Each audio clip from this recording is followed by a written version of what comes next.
for, the more we commit ourselves. Very comfortable here, a lot of room, and we appreciate you being here. Yesterday I announced that we would be extending our social distance guidelines through the end of April. This is based on modeling that shows the peak in fatalities will not arrive for another 2 weeks. The same modeling also shows that by very vigorously following these guidelines, we could save more than 1 million American lives. Think of that, 1 million American lives. Our future is in our own hands, and the choices and sacrifices we make will determine the fate of this virus and really the fate of our victory. We will have a great victory. We have no other choice. Every one of us has a role to play in winning this war. Every citizen, family, and business can make the difference in stopping the virus. This is our shared patriotic duty. Challenging times are ahead for the next 30 days, and this is a very vital 30 days. We're sort of putting it all on the line, this 30 days. So important because we have to get back. But the more we dedicate ourselves today, the more quickly we will emerge on the other side of the crisis. And that's the time we're waiting for. The more we commit ourselves now, the sooner we can win the fight and return to our lives. And they will be great lives, maybe better than ever. Today we reached a historic milestone in our war against the coronavirus. Over 1 million Americans have now been tested, more than any other country by far, not even close, and tested accurately. And I think what I'd like to do is ask Secretary Azar, who's done a fantastic job, to come up and just say a few words about the fact that we reached substantially now more than 1 million tests. Please. Thank you, Alex. Well, thank you, Mr. President, for your leadership in marshaling all the resources that we have for this unprecedented testing effort. And thank you, Mr. Vice President, for leading a whole-of-economy approach to testing. As the President mentioned today, the United States hit more than 1 million samples tested, a number that no other country has reached. We're now testing nearly 100,000 samples a day, also a level that no other country has reached. I want to thank every partner that has been involved in this effort. That includes all of the men and women of the FDA and the CDC, including Director Redfield and Commissioner Hahn. Together, the FDA and CDC have worked to balance the need for testing on an aggressive scale with the scientific rigor that Americans expect. Working with our testing coordinator, Admiral Giroir, they have now truly unleashed the ingenuity of the private sector and our state and local leaders, the centerpieces of America's historic approach to testing. I want to thank those state and local leaders who've used their on-the-ground resources and knowledge to lead testing and make it much more easily accessible to the Americans who need it. I'm also grateful to FEMA, with whom we're now working closely to get state and local partners what they need. I also want to thank CMS, where Administrator Verma has given healthcare providers unprecedented flexibility to scale up capacity for testing and treatment and has ensured that tests will be paid for. Finally, we would not be where we are today without the many American companies, entrepreneurs, and scientists who have worked day and night to develop, as of today, 20 different emergency testing options. With the FDA responding to requests for authorization typically within 24 hours, the number of options is growing nearly every day. FDA has also opened up new options for using the available tests, like self-swabbing, and new options for reagents. I also want to thank FDA and other components of HHS for incredibly rapid action on other tools that we need. This weekend, we actually worked to secure 30 million tablets from Sandoz and 1 million tablets from Bayer of hydroxychloroquine and chloroquine, which are potential COVID-19 treatments, and we authorized Battelle's new decontamination machines, which can each sterilize thousands of essential N95 masks for reuse every day. So thank you, Mr. President, for your leadership, and thank you to everybody who's played a part in getting us where we are today. Thank you. Thank you very much. Thank you. I'd like to ask Dr. Hahn to come up, FDA, because we have some really good stuff. First of all, the numbers have been incredible on testing, but in the days ahead, we're going to go even faster, and we have something from Abbott Labs, which is right here, and that's a 5-minute test, highly accurate.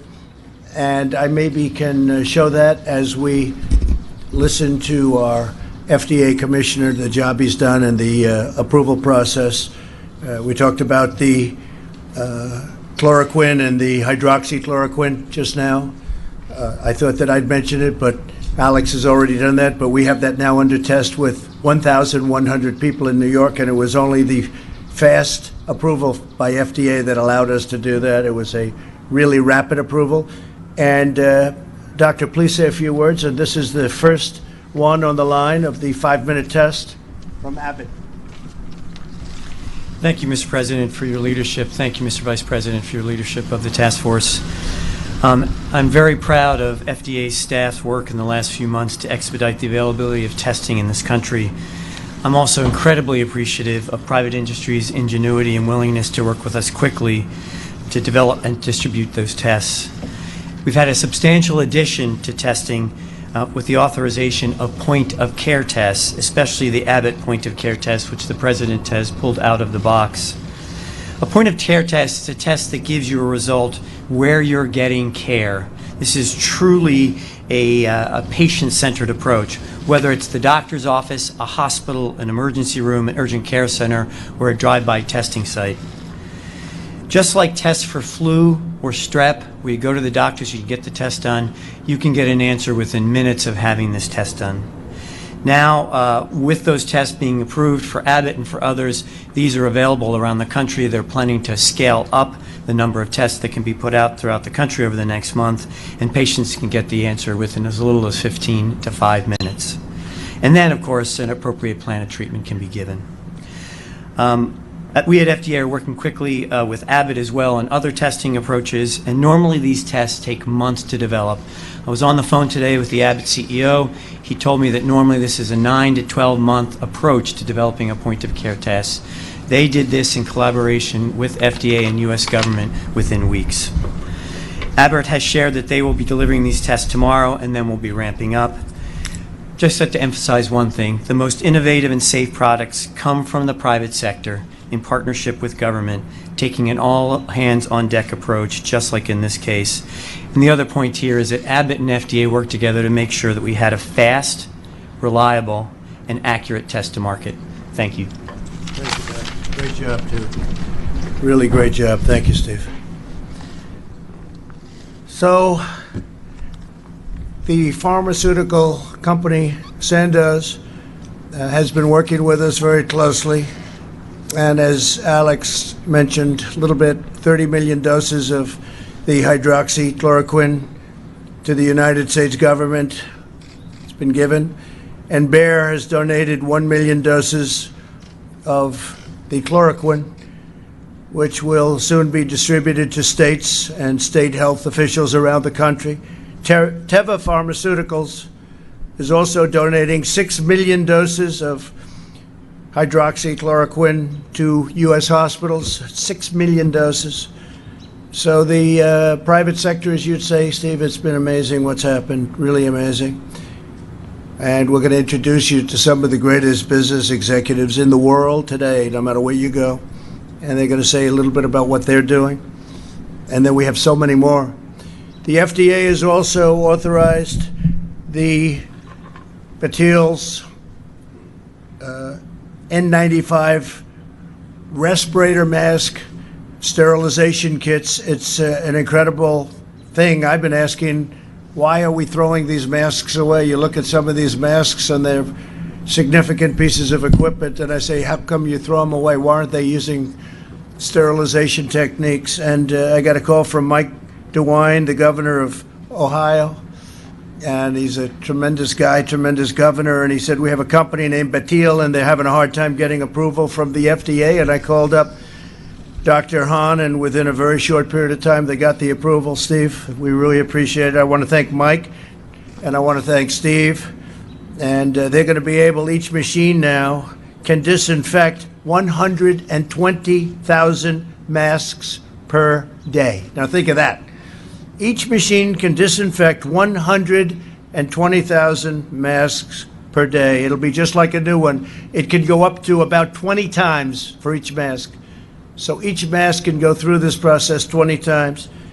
And they have 2 in Ohio, 1 in New York, and 1 will soon be shipped to Seattle, Washington, and also to Washington, D.C. So that's going to make a tremendous difference on the masks. This morning I spoke to our nation's governors to help each state get the medical supplies they need. And yesterday, Vice President Mike Pence asked our nation's hospitals to begin reporting total bed capacity, ICU bed capacity, ventilator capacity, and vital medical supply levels on a daily basis. And Mike, thank you for the great job. Thank you very much.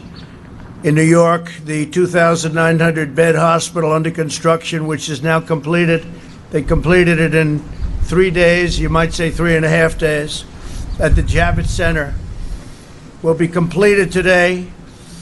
And when you look, so they're going up, I think we're going to be adding some more beds, which will be completed today. And we've opened up, whoops, there goes our box. And my hair's blowing around, and it's mine. The one thing you can't get away with, if it's not yours, you got a problem, if you're president. And nearly 3,000 medical beds will become operational. The U.S. Navy ship Comfort also arrived today, equipped with 12 operating rooms and 1,000 hospital beds. Work has begun on additional temporary hospital sites, including a 600-bed capacity nursing home facility in Brooklyn and numerous floors of a high-rise building on Wall Street. So it's been really pretty amazing what they've done. The Army Corps of Engineers, what they've done, they just completed, think of it, a 2,900-bed hospital in New York in just about 3 days, maybe 4 days. And the whole city's talking about it. On top of that, we floated in a great ship, which is going to be 1,000 rooms, which is being used for patients outside of what we're focused on, and that will free up a lot of rooms for what we're focused on. So it's been great. The Army Corps of Engineers has awarded contracts for the construction of alternate care facilities also at the State University at Stony Brook, State University Old Westbury, and the Westchester Community Center. We're sending 60 ambulances to New York City today. We have a total of 60. We're getting some additional ones, with up to 190 more to follow at different locations. To date, FEMA has obligated more than $1.3 billion in federal support to the state of New York. So we're spending a lot of money in New York. It's a hotbed. There's no question about it. And we're spending a lot of time, effort on New York, New Jersey. Spoke with Governor Cuomo a lot. Spoke with Governor Murphy a lot in New Jersey. And we're really getting the job done. People are very impressed, and I'm very impressed by the people in FEMA, the people in the Army Corps of Engineers, because what they've done, I've never seen anybody do anything like it. In addition to the 8,100 ventilators that we've already delivered over the next 48 hours, we're delivering more than 1,000. We're going 400 ventilators are going to Michigan very shortly, 300 going to New Jersey, 150 ventilators to Illinois, 150 to Louisiana, and 50 to Connecticut.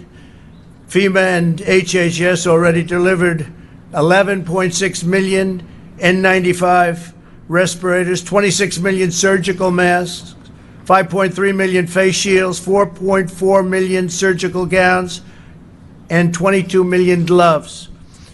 And I don't know if you just saw, it just came over the wires that Ford just announced just a little while ago that they will produce, along with General Electric Healthcare, 50,000 ventilators, and they're going to be doing it in less than 100 days. And top of that, we have other companies that are doing ventilators, including General Motors. But we have 9 other companies doing ventilators. As we outpace what we need, we're going to be sending them to Italy. We're going to be sending them to France. We're going to be sending them to Spain, where they have tremendous problems, and other countries as we as we can.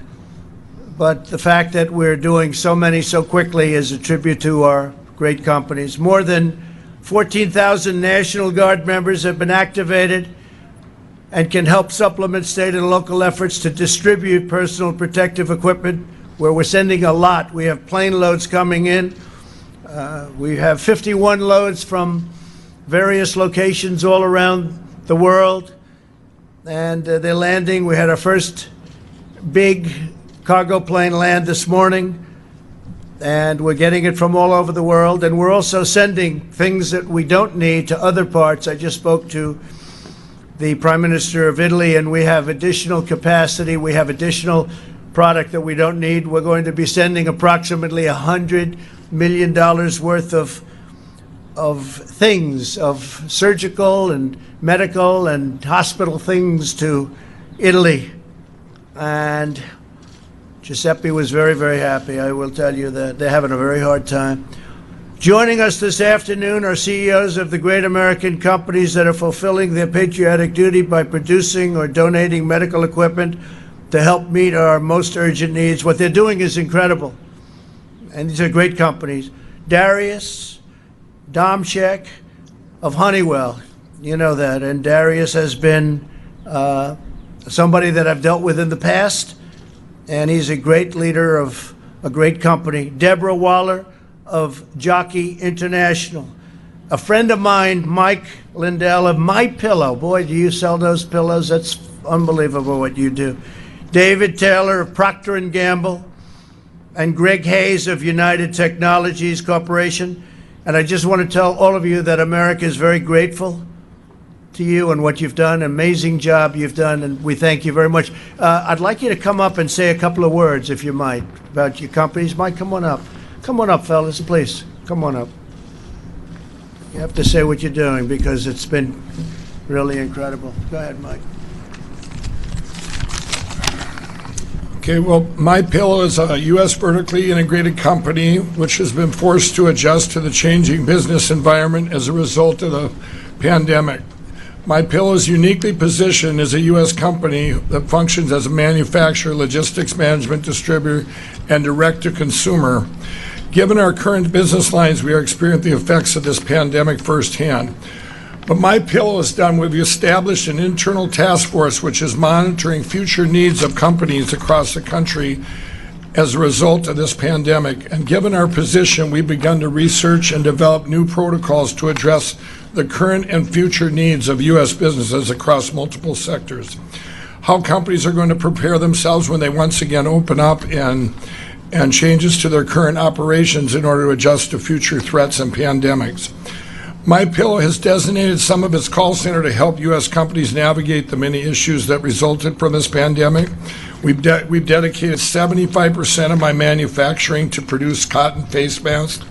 Up to in 3 days, I was up to 10,000 a day. By Friday, I want to be up to 50,000 a day. I'm proud to manufacture our products in the United States, and I'm even more proud to be able to serve our nation in this great time of need.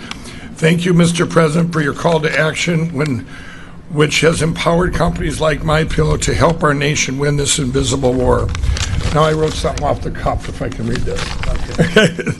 God gave us grace on November 8, 2016, to change the course we were on. God had been taken out of our schools and lives. A nation had turned its back on God. And I encourage you to use this time at home to get back in the Word, read our Bibles, and spend time with our families. Our president gave us so much hope where just a few short months ago, we had the best economy, the lowest unemployment, and wages going up. It was amazing. With our great president, vice president, and this administration, and all the great people in this country praying daily, we will get through this and get back to a place that's stronger and safer than ever. Thank you very much. Thank you, Mike. Appreciate it. Please come on up. I did not know he was going to do that, but he's a friend of mine, and I do appreciate it. Thank you, Mike, very much. Please. First of all, Mr. President, Mr. Vice President, the entire administration, and all the agencies, thank you for your strong leadership during this time of crisis. It is noticed, and it's making a difference. Second of all, I'd like to say a big thank you to all the healthcare workers out there. You're putting yourself in harm's way every day, and we really respect what you're doing, and we couldn't be thankful enough for it. And I can tell you that more help's on the way. We as Honeywell, we're an industrial technology company. And one of the businesses that we're in, we protect the industrial worker. But what we're doing today is we're repurposing a lot of that equipment to serve the healthcare worker. A few days ago, we announced the startup of a new manufacturing facility in Rhode Island. We're going to be hiring 500 employees. We have already 200 on board, and we're going to be starting the production of N95 masks within the next 2 weeks. Furthermore, today we're announcing the startup of another manufacturing facility in Arizona. We're going to be hiring another 500 people, and we're going to be starting up production in that facility by the middle of May. So in total, we've doubled our production of N95 masks already. It's going to double again within the next 60 days, and then within the next 90 days, we're going to have 5x the capacity we do today. Furthermore, we're going to be providing other safety equipment to support all the efforts going on. Lastly, I'll say a big thank you to all the Honeywell employees, and also announce a $10 million fund for them for all the hourly and administrative employees who are having a hard time during this time of crisis. Thank you, Mr. President. That's fantastic. Thank you. Normally I'd shake his hand, but we're not supposed to do that anymore. So that's okay. Great job. Thank you to Honeywell. Please go ahead.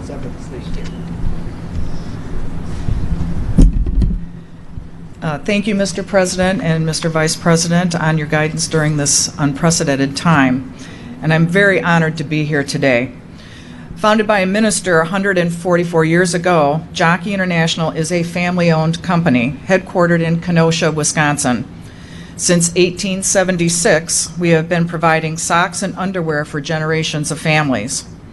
It is part of our DNA to roll up our sleeves and help our country in her time of need. During World War II, we made parachutes for the military. And today we are eager to serve this great country by providing support for the healthcare workers on the front lines of this fight. As the President and Vice President have said, it's a whole of America approach, and we are committed.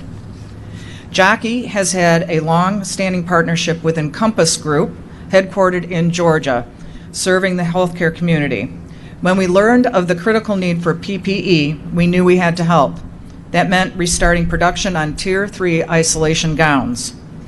Monumental lifting by Jockey, Encompass, FEMA, and the FDA was done in just a few days to be production ready. As a result, we expect to begin delivering 30 to 50,000 gowns per week, helping those that need it the most right now. In addition, this week, we are also donating 10,000 units of scrubs to the frontline doctors and nurses at the Javits Convention Center in New York City. We would not have been able to do this without the collaboration of the administration, representatives from the federal agencies, and Congressman Brian Stiles. Thank you very much, Mr. President and Mr. Vice President. Thank you very much. Thank you. Fantastic. Thank you very much.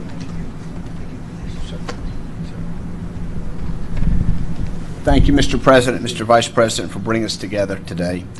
I'm proud to be able to represent the men and women of Procter & Gamble who every day, 24 hours a day, are working to build and make essential cleaning products, hygiene products, and healthcare products for families everywhere.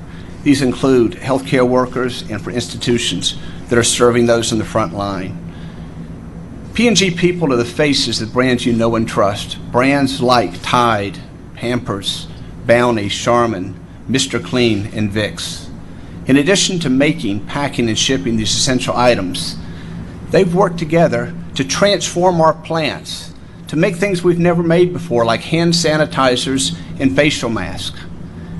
Some of these are already getting to national, state, and local agencies. Some of them are in the hospitals already. Everywhere around the world, P&G people are working every day to serve everybody, consumers, and they're working together to bring together the full capability of our research and development, our engineering, our manufacturing, and our communications capability to make sure we make a difference to the consumers we serve and to all the audience that we can make a difference to. I want to thank them, and I'm very grateful for what they do every day in service to others. Thank you, Mr. President, Mr. Vice President, for bringing us together today. Thank you, Mr. Proctor and Gamble. Thank you. Good afternoon. I'm Greg Hayes from United Technologies. And on behalf of the 240,000 employees of United Technologies and the 70,000 employees at Raytheon, which will join together with UTC this Friday, I want to first of all say thank you to the President and the Vice President for your leadership during what is really a war. It is a different war than anybody has ever fought before, but it's a war that we're uniquely qualified to help. As one of the world's largest defense contractors and some of the best technology, we're using that technology to try and solve some real-world problems. Today, we're working with the Air Force to try and help pilots as they're moving medical evacuees with the COVID-19 virus such that they can be protected and that the patients can be protected. Again, we're working also with logistics, and if you think about a war, strategy is important, but logistics wins war. And it's imperative, I think, with FEMA, along with Mr. Navarro's office, that we coordinate all of these activities. Last week, we donated about 90,000 pieces of personal protective equipment to FEMA. Next week, we'll have another almost 1 million, again, working through our supply chain partners around the world. We're also today, this week, beginning the manufacture of face shields. Using the additive technologies that we have and the machines that we have available within UTC, we'll be able to produce approximately 10,000 shields in the next 4 weeks. Again, all needed equipment. We stand ready to help in any way we can. We don't need the Defense Production Act to ask us to act. All of the people at UTC and Raytheon are focused on this war and winning it. Again, I also want to say thank you to all of our employees for their work during this crisis, as well as to the frontline medical and other first responders. Thank you very much. Thank you very much. Thank you. Fantastic. Great company. Those are great companies. Thank you very much. I'd like to ask Seema to come up and say a few words about what you're doing and what's happening and how positive it's been. I really appreciate it. Come on up, Seema. Burma. Thank you, Mr. President. And let me start by saying I want to convey my deepest sympathies to those that have lost loved ones to the coronavirus. We're all thinking of you. Today is Doctors' Day, and even without it, I want to send a message of gratitude to the foot soldiers in this war, men and women that are providing care and comfort to Americans that have been affected by the virus. Your country is grateful. And in short, as the President has said, we are engaged in a war against an invisible enemy.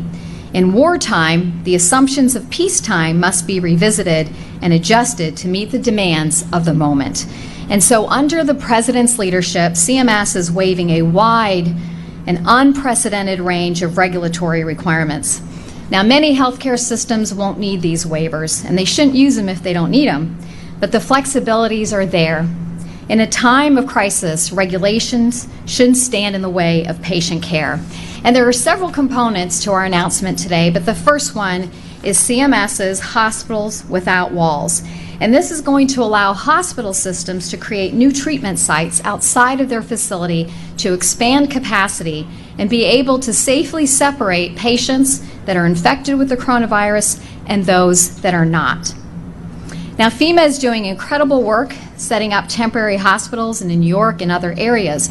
But under these waivers, we are empowering local communities to complement and augment the work of FEMA and allowing hospital systems to tap into the capacity that already exists in their communities, making use of dorms and hotels or gymnasiums, and allowing the main hospital to focus on those that need the most intensive care.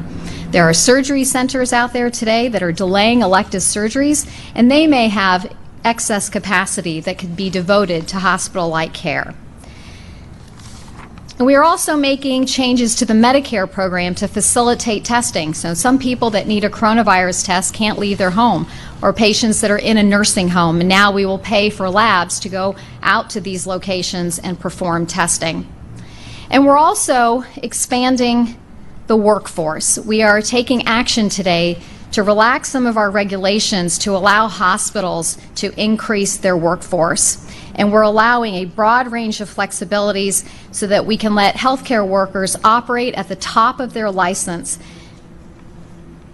And we are also allowing our hospitals to provide more support for our healthcare workers. Under today's regulations, they can only provide minimal support to healthcare workers, but now we're going to allow them to provide child care, meals, laundry services. And then there's also telehealth. The President already directed a dramatic expansion of telehealth to our nation's 62 million seniors with Medicare, and we're so proud of all the healthcare providers and patients that have rapidly implemented telehealth. But today we're announcing that we're going to go even further, and we're going to be paying for doctors to make phone calls with their patients and provide care over the phone. And we're getting rid of long-standing barriers to telehealth in the Medicare program, allowing emergency rooms to use telehealth and eliminating requirements that some visits be provided face-to-face. And I also want to mention that on Saturday, the President directed CMS to offer advance payments for healthcare providers that are experiencing cash flow problems. We know that many providers are complying with our recommendations to delay non-essential elective surgeries, and they shouldn't be penalized for doing the right thing. Now, I've barely scratched the surface of all the flexibilities that we are offering healthcare workers and healthcare systems. These flexibilities will provide a lot of flexibility from regulations that are ill-suited to the unprecedented needs of this emergency. And doctors and nurses and other healthcare professionals that are working long hours and sacrificing times with their families and risking their lives will have the flexibility that they need to confront the needs of the coronavirus pandemic. And there are many heroes in this war, but I want to take an opportunity to thank the team at CMS. These folks have worked day and night. The flexibilities that are in this regulation, and any regulation, usually take CMS a year. But we did this in 2 weeks, and I couldn't be more honored and privileged to serve alongside these dedicated public servants. Thank you. Thank you very much. You do a fantastic job, and you're doing a great job. So we are in the midst of something that is very difficult, but we are going to win. It's just a question of when. We want to do it as quickly as possible. We want to have as few deaths as possible. And we will meet again tomorrow for some statistics and some updates as to where we are, where we think we're going, and timing. I think timing is going to be very important because we have to get our country back. We have to get our country back to where it was and maybe beyond where it was, because we've learned so much. But we will have lost a lot of people. And in many ways, they're heroes. And if you look at what's happening with our medical professionals, it's a danger. They're warriors. Men and women are doing a job that the likes of which I don't think anyone's ever seen. I see them coming out of planes today, going into New York, going into the most dangerous locations, dangerous areas, and they go in there and they just want to do the job. And you see the numbers like I see the numbers. I have some friends that are unbelievably sick. We thought they were going in for a mild stay, and in one case, he's unconscious in a coma. And you say, how did that happen? So I just want to thank all of the great professionals, men and women, doctors and nurses and paramedics and first responders and law enforcement, by the way. If you look at New York and you see how the effect that this had on law enforcement, it's been incredible. These are great people. Firefighters, great people. They're helping in so many different ways, so thank you very much. And if you'd like, we'll take a few questions. John, please.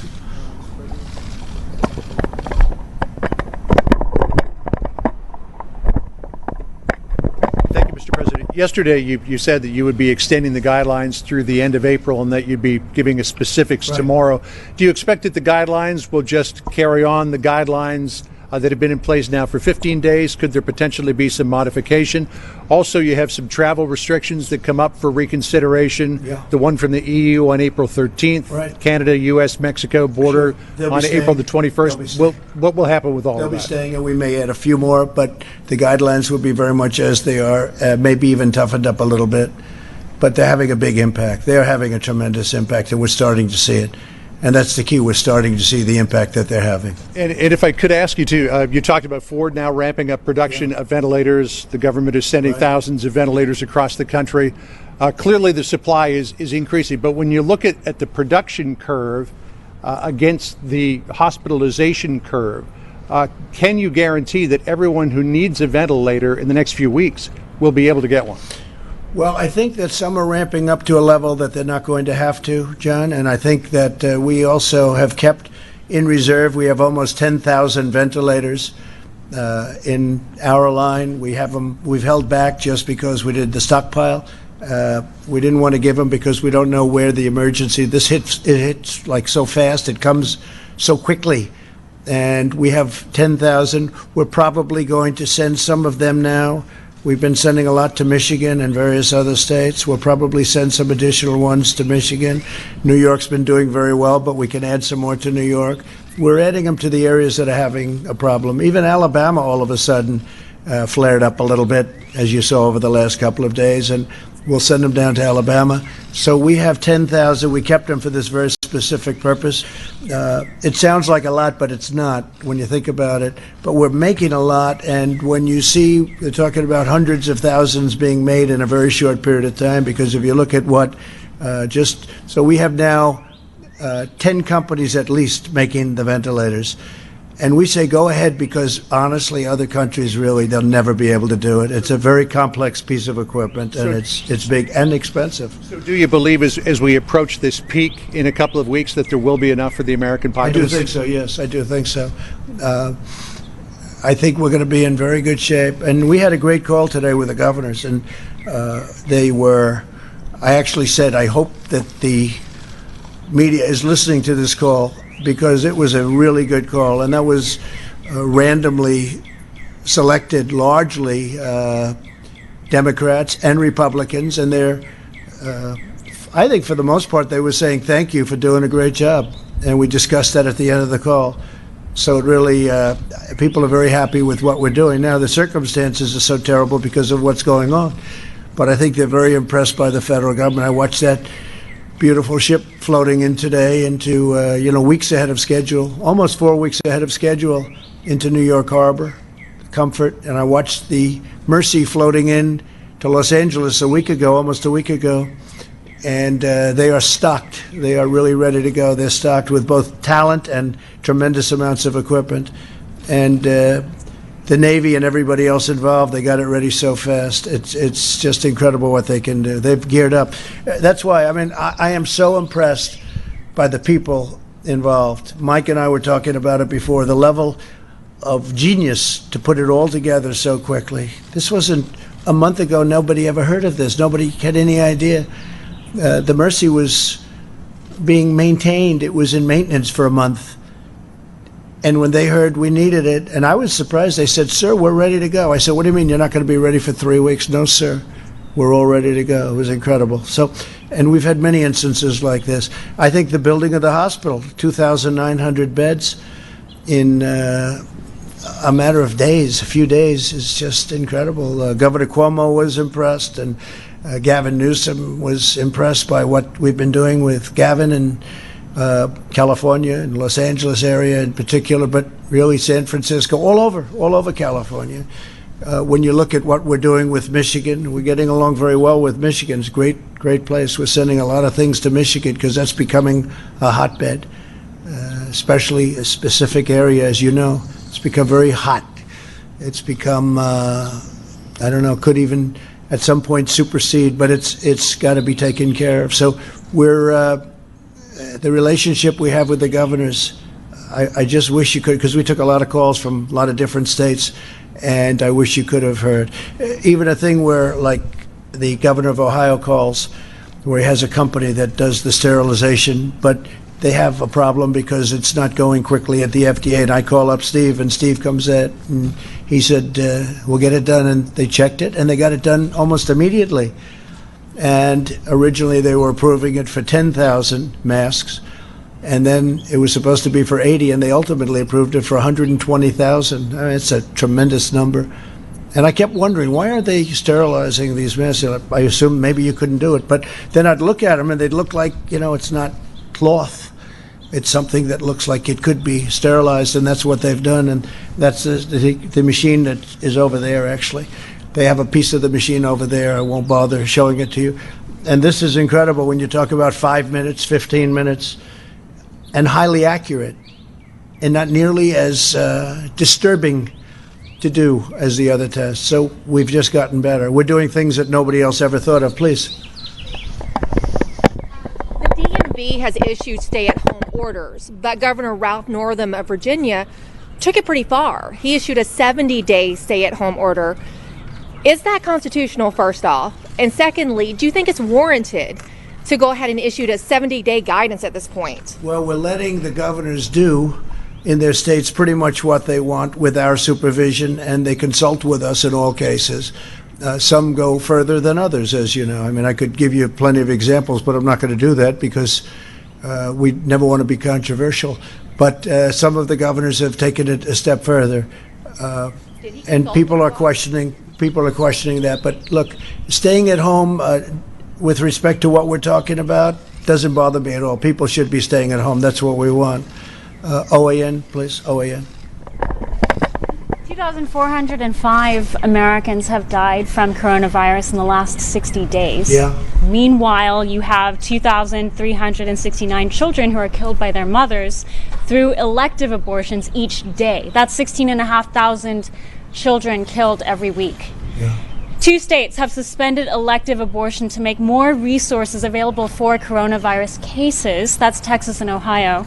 Do you agree with states who are placing coronavirus victims above elective abortions, and should more states be doing the same?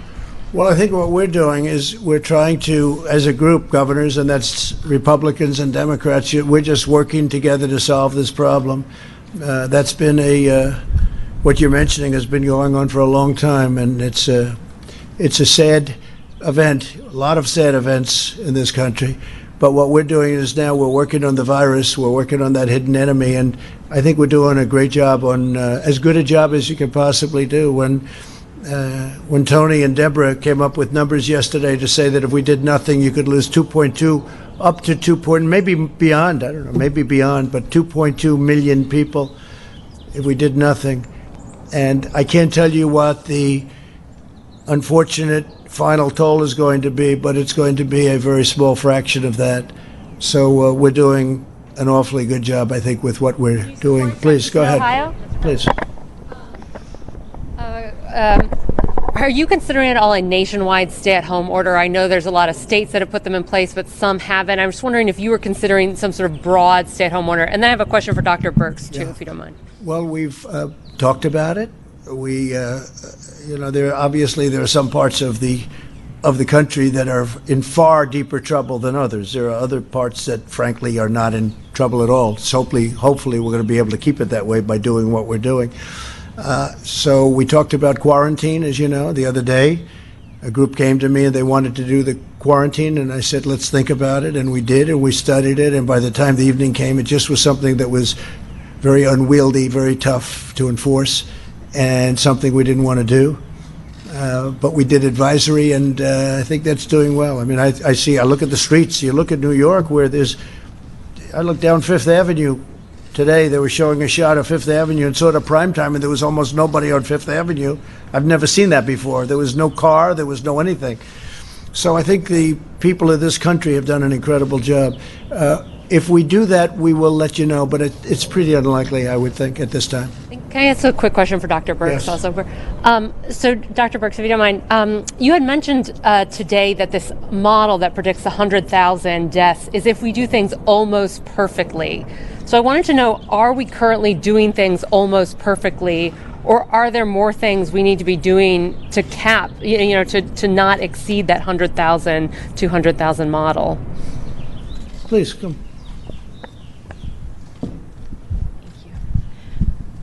Thank you. I think that's a really great question. And tomorrow we'll go through all of the graphs and all the information that we took to the president for the decision.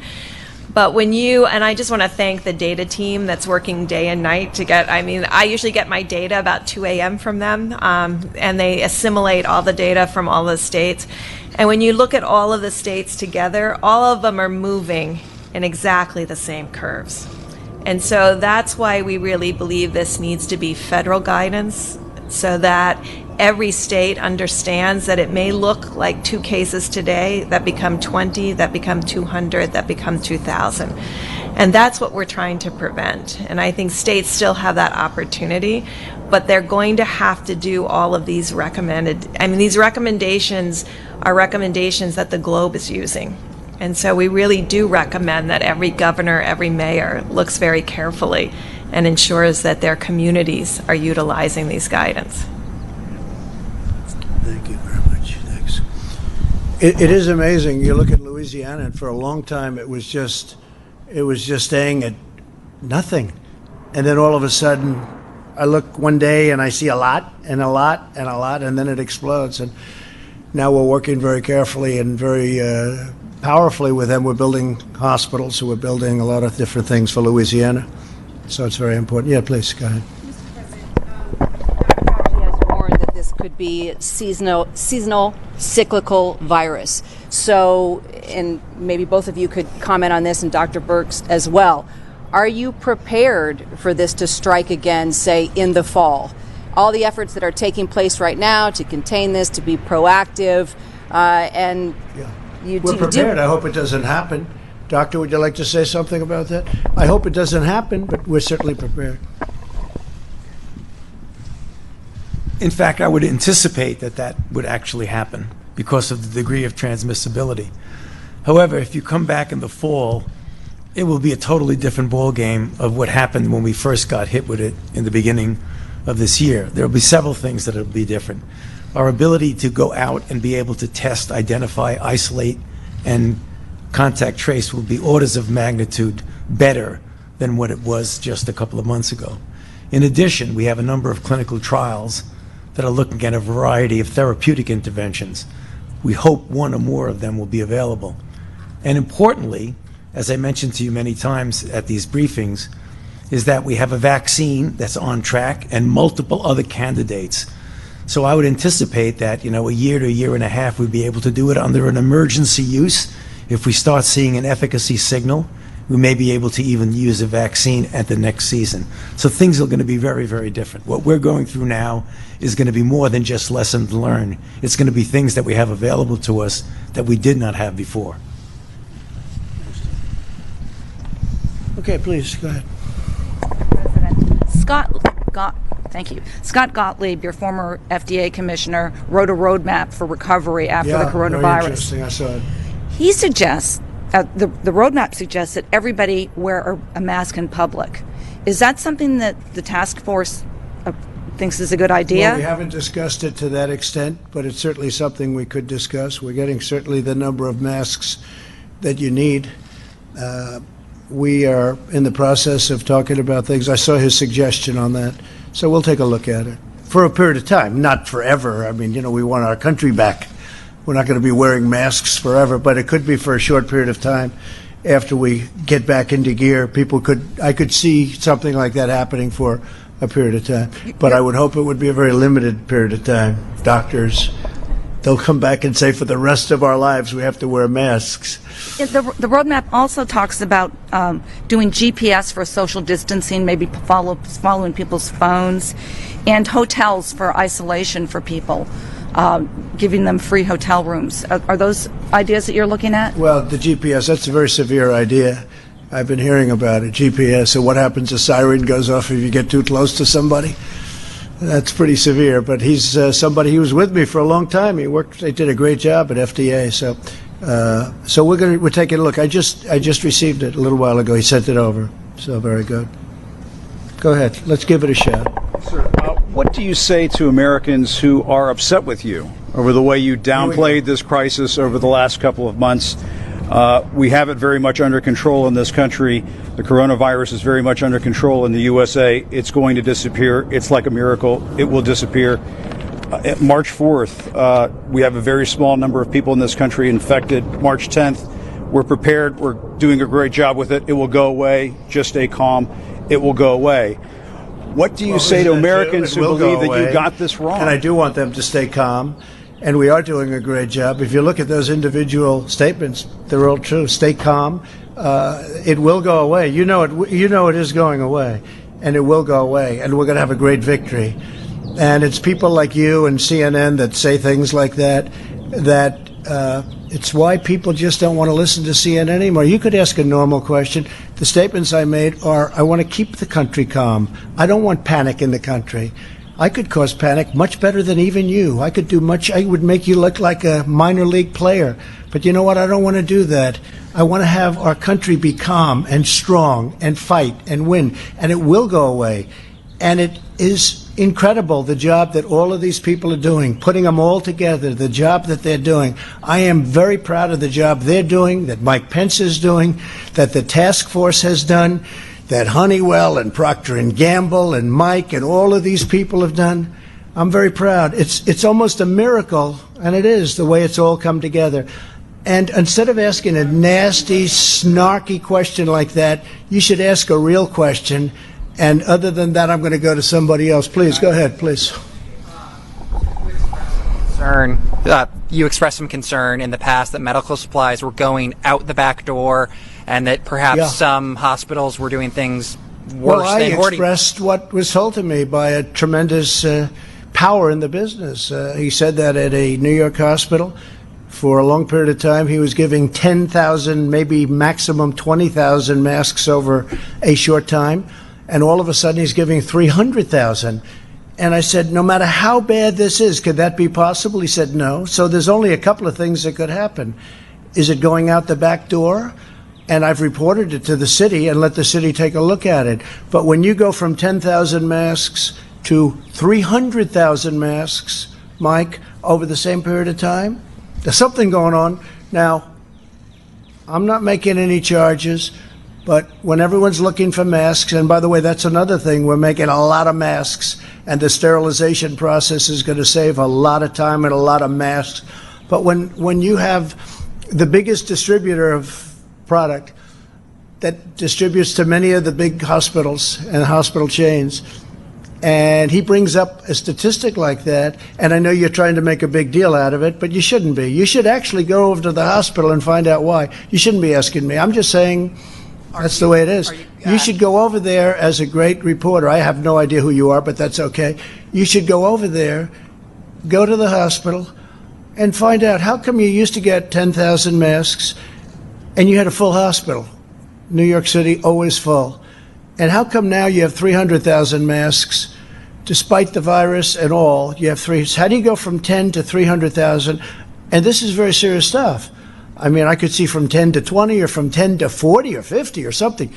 But how do you go from 10 to 300,000 masks? So what I think you should do is I'm sure you're a wonderful investigative reporter. You should go to the hospital and find out why. Okay, yeah. Asking your DOJ to look into it, sir? Steve, please.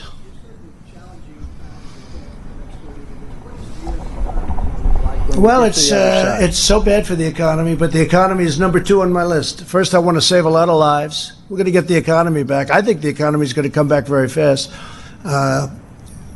Steve's just asking about the economy. What's it like? We basically shut down our country. And we did that in order to keep people separated, keep people apart. They're not working in offices. They're not in airplanes together. You know, we really shut it down. And, 150, 151 other countries are pretty much shut down. But here we had the greatest economy in the world. We had the greatest economy in the history of our country. And I had to go from doing a great job for 3 years to shutting it down. But you know what? We're going to build it up, and we're going to build it up rapidly. And I think in the end we'll be stronger for it. We learned a lot. And I have to say we've had great relationships with a lot of countries. China sent us some stuff, which was terrific. Russia sent us a very, very large plane load of things, medical equipment, which was very nice. Other countries sent us things that I was very surprised at, very happily surprised. We learned a lot. We're learning a lot. And we're also learning that the concept of borders is very important, Steve. It's very important. Having borders is very, very important. But we have done an incredible job. The economy is going to come back. My focus is saving lives. That's the only focus I can have. We're going to bring the economy back, and we'll bring it back fast. Yeah, please. Follow up. Go ahead. Mr. President. Please. Thank you, Mr. President. You've said several times that the United States has ramped up testing. So talk a little quicker or a little louder. Mr. President, you said several times that the United States has ramped up testing, but the United States is still not testing per capita as many people as other countries like South Korea. Why is that, and when do you think that that number will be on par with other countries? Yeah, well, and it's very much on par. Look, well, per capita, we have areas of country that's very hard. I know South Korea better than anybody. It's a very tight. Do you know how many people are in Seoul? Do you know how big the city of Seoul is? 38 million people. That's bigger than anything we have. 38 million people, all tightly wound together. We have vast farmlands. We have vast areas where they don't have much of a problem. In some cases, they have no problem whatsoever. We have done more tests. I didn't talk about per capita. We have done more tests by far than any country in the world, by far. Our testing is also better than any country in the world. And when you look at that, as simple as that looks, that's something that's a game changer. And every country wants that, every country. So rather than asking a question like that, you should congratulate the people that have done this testing, because this administration inherited a broken system, a system that was obsolete, a system that didn't work. It was okay for a tiny, small group of people, but once you got beyond that, it didn't work. We have built an incredible system to the fact where we have now done more tests than any other country in the world, and now the technology is really booming. I just spoke to, I spoke to a lot. I'm not going to even mention. I spoke to a number of different testing companies today, and the job that they've done and the job that they're doing is incredible. But when Abbott comes out and does this so quickly, it's really unreal. In fact, one company I have to say that stands out in the job, and I think I can say this, I don't want to insult anybody else, but Roche. Roche has been incredible in the testing job they've done, and they're ramping it up exponentially. It's up, up, up, up. And you should be saying congratulations instead of asking a really snarky question, because I know exactly what you mean by that. You should be saying congratulations to the men and women who have done this job, who have inherited a broken testing system and who have made it great. And if you don't say it, I'll say it. I want to congratulate all of the people. You have done a fantastic job, and we will see you all tomorrow. Thank you very much. Thank you. Thank you.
Okay, thank you very much.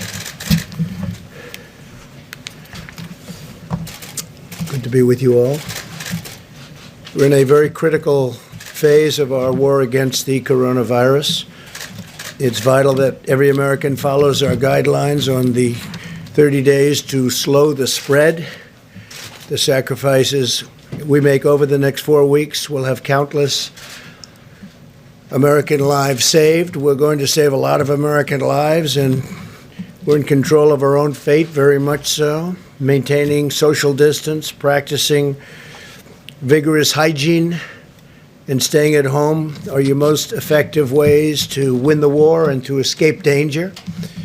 While you're fighting this battle from home, we're working with the best scientists, doctors, and researchers anywhere in the world. We're racing to develop new ways to protect against the virus, as well as therapies, treatments, and ultimately a vaccine, and we're making a lot of progress. I think medically a lot of progress.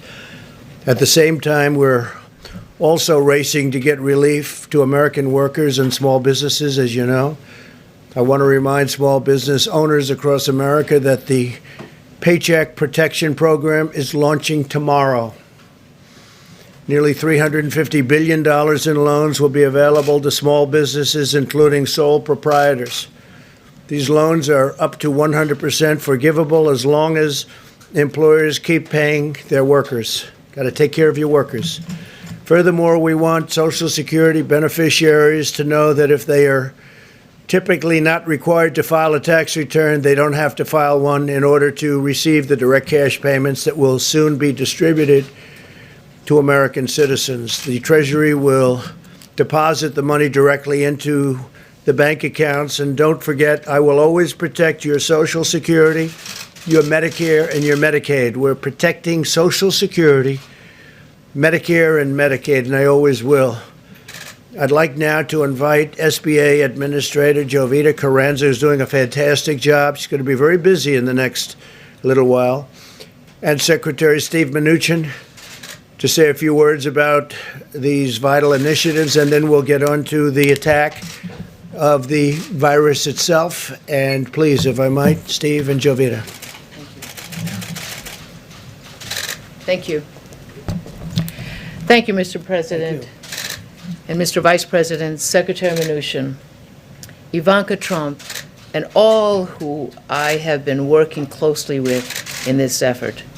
Small business is the backbone of the American economy, and the President has put the nation's 30 million small businesses front and center in the response effort, and we are working hard to get money to them quickly. This is an unprecedented effort by this administration to support small businesses, and we know that there will be challenges in the process. Secretary Mnuchin and I are working in tandem to ensure that feedback from our partners is being heard and implemented. The private and public sector must work closely together to ensure that small businesses and their workers across the country are put first.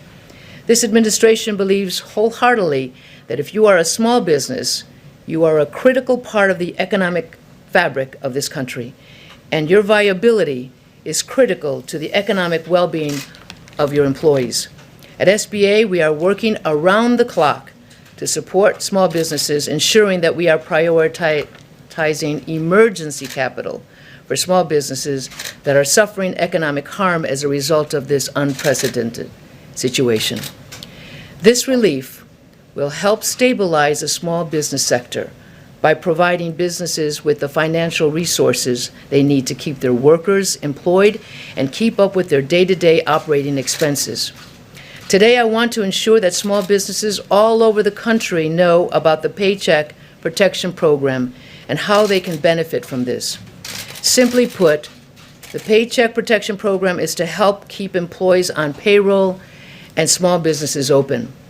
SBA will forgive the portion of the loan that is used toward job retention and certain other expenses.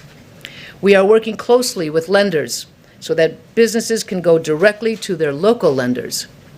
Paycheck Protection Program is in addition to substantial work that the SBA has and will continue to do to help small businesses, including providing advances on SBA disaster loans and forgiving existing SBA loan payments over the next 6 months.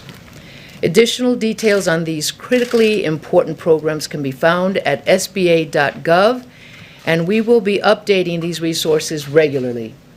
Our hearts go out to those affected by this terrible virus.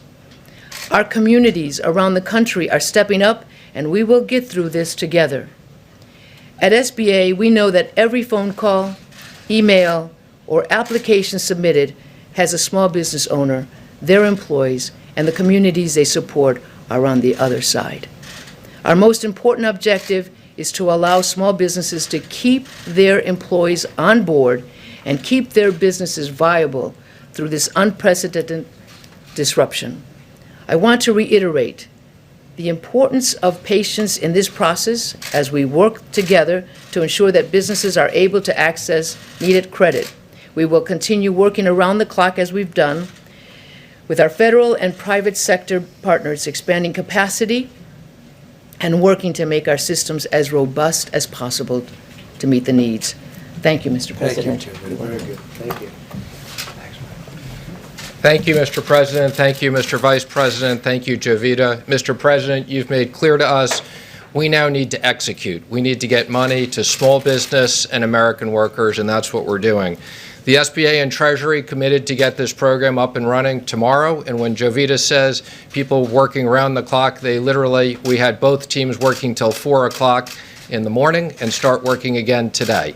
We've heard feedback from lenders, community banks, regional banks, and we spent the last 24 hours making this system even easier. So this will be up and running tomorrow. I encourage all small businesses that have 500 or fewer people, please contact your lenders. Any FDIC institution will be able to do this, any credit union, existing SBA lenders, and fintech lenders. You get the money, you'll get it the same day.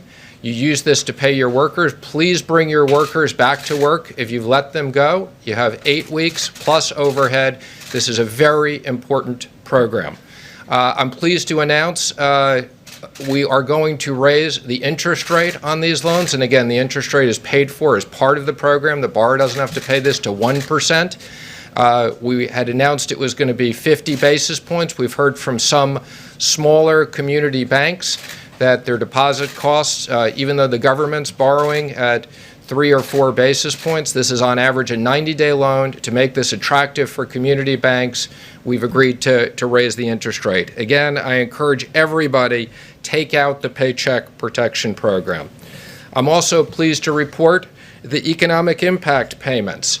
I had previously said this would take us 3 weeks. I'm pleased to report that within 2 weeks, the first payments will be direct deposit into taxpayers' account. And as the President said, last night the President authorized me to say that anybody that has Social Security recipients won't need to file a new tax return, and we'll have that. If we don't have your direct deposit information, we'll be putting up a web portal so that you can put that up.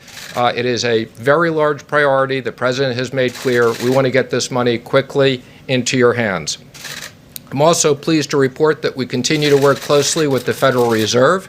We're in the process of designing a new facility that we call the Main Street Lending Facility. We're also looking at facilities for state governments as well. And I'm also pleased to report the Employee Retention Credit. It's up and running. The first $10,000 of wages, you get a 50% credit. That's $5,000 per person.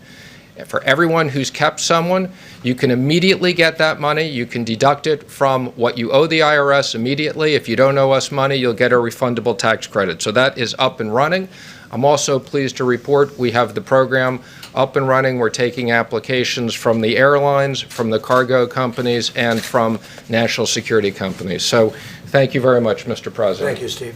For Jovita or Steve, any questions, please? Yes. Mr. Secretary, Chase Bank sent a letter to its business clients today saying that they don't have the necessary guidance from the SBA, from the Treasury Department, to be able to accept loan applications starting tomorrow. The need is clearly enormous, but at least one major bank says they're not fully empowered yet to be able to help there? Well, I spoke to all the CEOs yesterday. I had a conference call with them. We got very good input from them on what they needed. As I said, people were working till 4 o'clock. I believe we just put up the Federal Register with the new guidelines for lenders.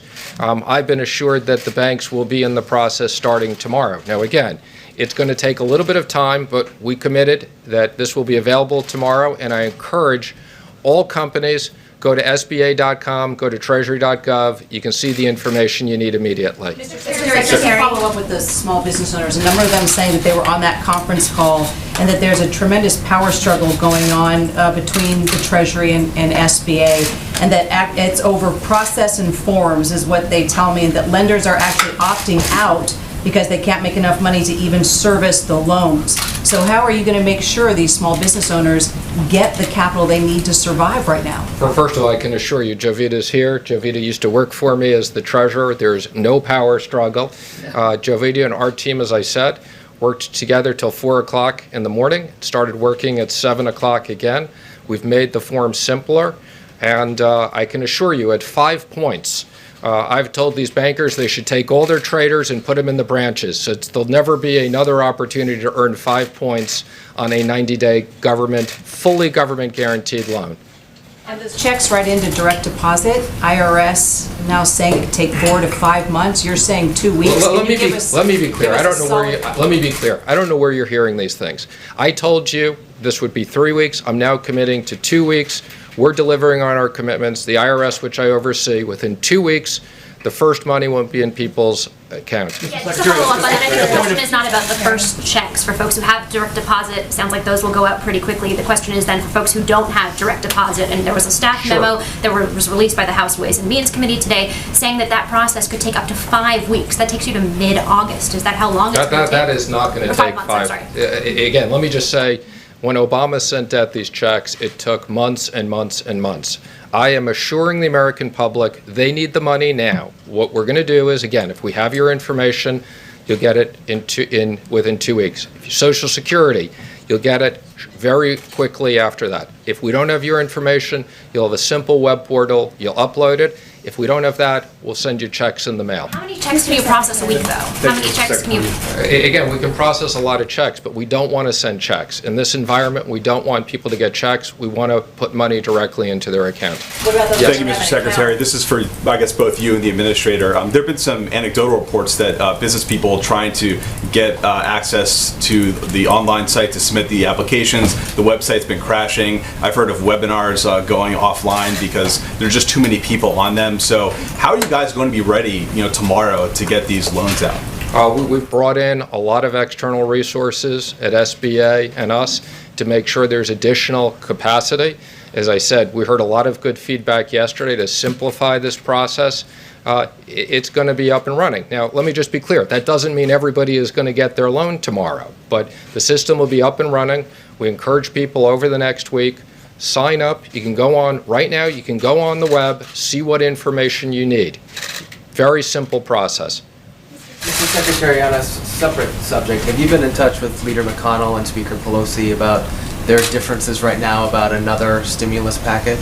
I've spoken to the leader. I've spoken to the speaker. I've spoken to the president constantly. When the president's ready and thinks we should do the next stage, we're ready. The president's talked about the issue of infrastructure since the campaign. I think that's a big priority for him. And again, if we run out of money on the small business program, we'll be back right away to Congress to get this increased. Does the unemployment numbers today increase the urgency of doing a phase 4? Well, let me just say, we're going through something that we've never done before, where the government has shut down big parts of the economy because of health reasons. Our economy was in great shape. Our companies were in great shape. There are 3 ways that Americans are going to be protected. For small business, they'll get paid by their business through this program. The direct deposit. There's also enhanced unemployment. So we realize, unfortunately, there are a lot of companies that, because they aren't in business over a short period of time, again, we're working with the states on enhanced unemployment. And as soon as the medical professionals and the president give the all clear, we're going to have a ton of liquidity. We have about $6 trillion This has never been done between us and the Fed to put into the economy to support American workers and American business. Secretary, in addition to the jobless numbers we saw today, Phase 3 was signed before the social distancing guidelines were extended for another month. So what additional relief are you going to give to Americans as they stay out of work for all these extra weeks? I mean, what are you waiting for? Well, in designing this program, we thought that we had liquidity for about 10 weeks, and that's what we've designed. And again, I think the President's been very clear. If we need to go back to Congress to support the American economy and American workers, we will be doing that. Mr. Secretary. Secretary Mnuchin, House Speaker Nancy Pelosi has formed a select committee to oversee the distribution of recovery funds, and she says she wants to make sure that those funds are wisely and efficiently spent. Do you think that select committee is something that's necessary? I don't. I mean, you know, both parties wanted us to have oversight, wanted us to have transparency. We have full transparency. We have a oversight committee that the Speaker gets to pick someone, the leader gets to pick someone. I believe there's 5 people on it. And again, that committee will review the money that we're spending. And again, we support full transparency. Taxpayers should understand how we're going to support this economy and jobs. Mr. Secretary, Senator Murkowski has asked you to consider providing loans to energy companies under the CARES Act, the Phase 3 bill. What are your thoughts on that? Would you consider providing those loans to energy companies? So thank you, and let me clarify.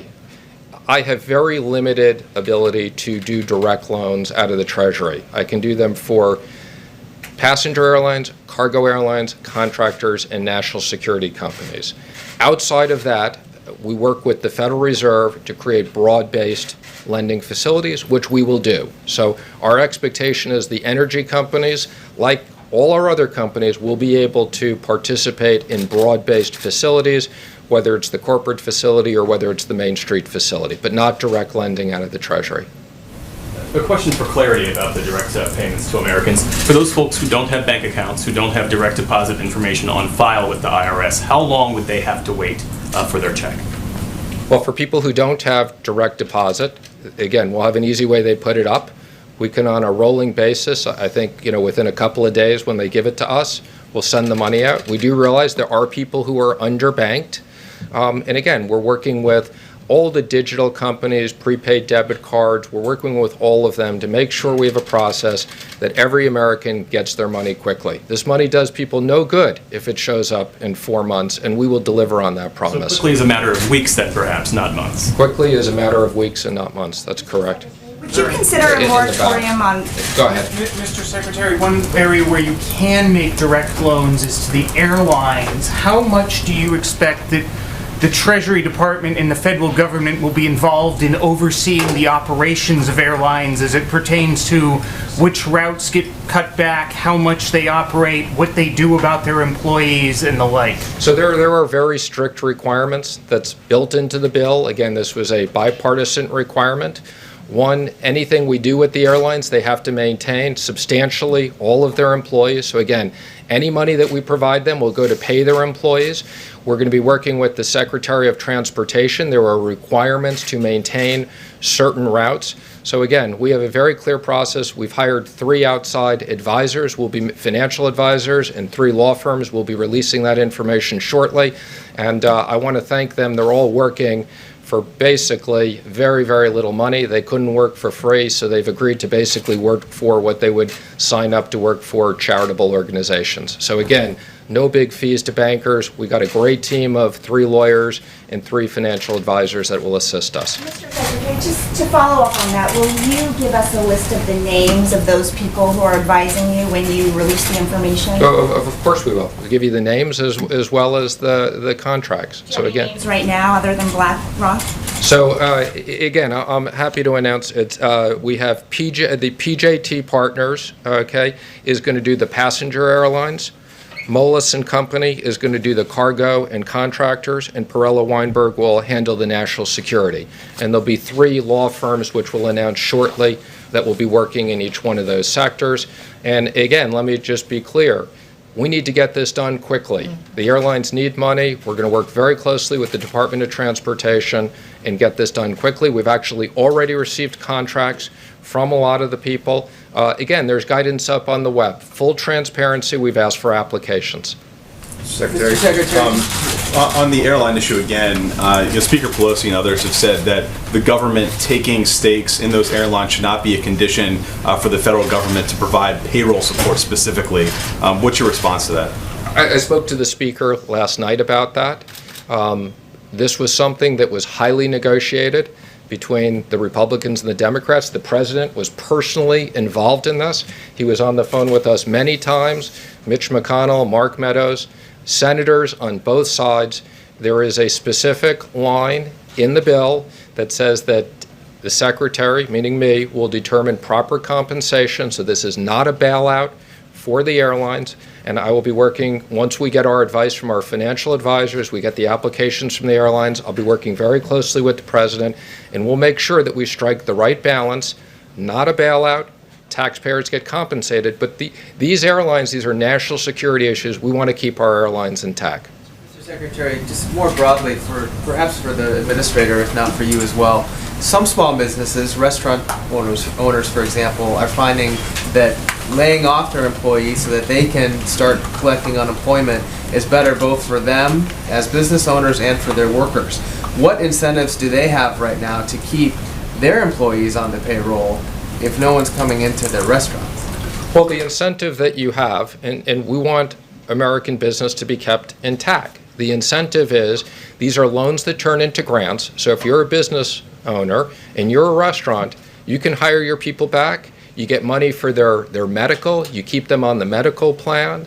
You get money for your rent. You get money for your electricity. So you're motivated. We want you to have a business that you can reopen quickly when it's appropriate. So this doesn't cost the business owners anything. You know, when people talk about, I can't imagine any American worker who had a job, is offered to keep their job, isn't going to want to have it. And let me just be clear, we've also talked about this unemployment issue. You can only get unemployment if you don't have a job. So unemployment is intended for those people that are some of the mid-size or larger businesses, and we're very sympathetic to this, that these companies can't afford. And for those people, the enhanced unemployment will be a significant benefit. But we want to make sure 50% of the American workforce is small businesses under 500 people. The President, the Vice President, the Administrator, and I want to make sure this part of the economy is ready and intact when we're ready to reopen. Question for the Administrator, if I may. Is there a certain category of small businesses that you're most concerned about? Restaurants, hair salons, things like that? That's a great question. We're concerned about every small business. There's 30 million small businesses that we're really focused on, and we're working feverishly to make sure that we can provide the available funds to them as quickly as possible.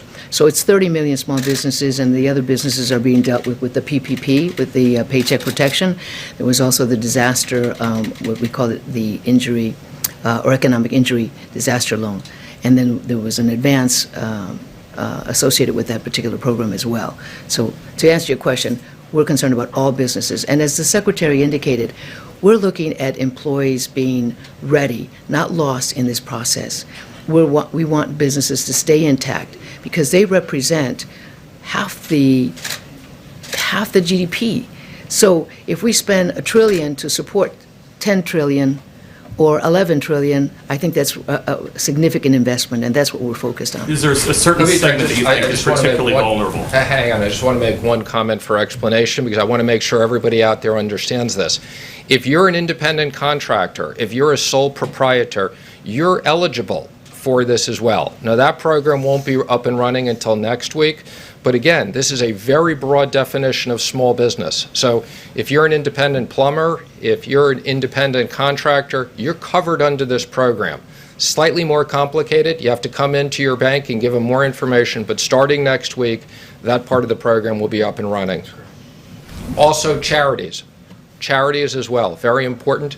The Vice President and President make sure that we covered small charities in this. Does that include churches and religious nonprofits? It does, although there are some technical issues, but yes, it does include faith organizations. Is that under that's under the SBA program? This is under the PPP, yes, the new SBA program, they are covered. Okay. Thank you all very Thank you, much. everybody. Thank you, Julia. Thank you, Steve. Good job. Thank you. Okay, so that begins right away, and they start handing out checks, and a lot of people are going to have their businesses built back up quickly, I hope. And we'll see. Complicated, big, small business is actually big business. So I thank them both. And please, good. We have some great gentlemen. Let me see. Great gentlemen. That's correct. Thank you very much. Today, my administration is also issuing new guidelines to protect elderly Americans who remain the most vulnerable. By now, nursing homes should have suspended the entry of all medically unnecessary personnel. Today, we're further recommending that all nursing home facilities assign the same staff to care for the same group of residents consistently to minimize any potential spread. And we're also urging facilities to designate separate areas for healthy and sick residents. And this is a practice that we probably will be recommending into the future long after the enemy is gone, this particular enemy is gone. We're also making every effort to provide relief to our great veterans. We take very good care of our veterans. At my direction, Secretary Wilkie will use any authority at his disposal to extend deadlines for benefits and to postpone debt collections. We're now conducting well over 100,000 coronavirus tests per day. It's over 100,000 tests a day. And these are accurate tests, and they're moving rapidly, which is more than any other country in the world, both in terms of the raw number and also on a per capita basis, the most. The FDA has also authorized the first coronavirus antibody test developed by Cellex, a key step that will help identify people who have recovered and to understand their immune response and their immune system. Moments ago, I directed Secretary Azar and Acting Secretary Wolf to use any and all available authority under the Defense Production Act to ensure that domestic manufacturers have the supplies they need to produce ventilators for patients with severe cases of COVID-19. You know what that is, right? Become a very famous term. COVID, COVID. This action will help General Electric, Hillrom, Medtronic, ResMed, Royal Philips, and Vyaire Medical overcome obstacles in the supply chain that threaten the rapid production of ventilators. We have over 100,000 being built right now or soon to be started. We anticipate issuing more orders under the Defense Production Act in the very near future, in addition to the one that I've just signed against 3M for face masks. We just signed a element of the act against 3M, and hopefully they'll be able to do what they are supposed to do.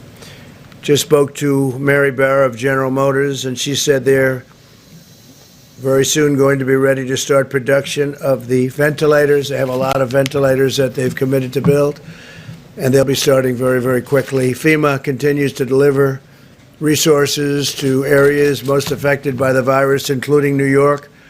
On top of the 3,000 beds we're already providing to the Javits Center, the Department of Defense is adding another 48 ICU beds. Governor Cuomo has asked that this facility go, and it's a big, beautiful facility, it be converted to a COVID hospital. And we hadn't done that yet. We hadn't thought in terms of doing that, but their real demand is for that. And we had meetings on it with the task force. We had meetings with the military. And I've decided to say, yes, I'm going to do that, that I will be signing and agreeing to a yes answer, so that we will be doing that, and also we will be staffing it. So the federal government is doing a lot of things that wasn't anticipated that it do. This is a 2,500 and or 2,900 can easily be set up hospital built in Javits Center.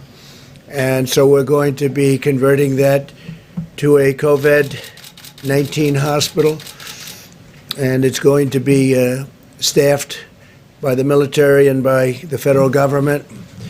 And based on the fact that I agreed to that, we had two other facilities that were likewise asking for it, and that would be in Louisiana and also in Dallas, and we'll be doing those. We spoke to the governor of Louisiana, spoke to the governor of Texas, and we've told them that we will be staffing those hospitals again above and beyond, but that's okay. We have to do that. In addition, the USNS Comfort is docked in New York to accept patients. That is a non-COVID. To date, FEMA has delivered more than 4 million N95 mask respirators. And think of that, 4 million. Don't forget, we're a secondary source.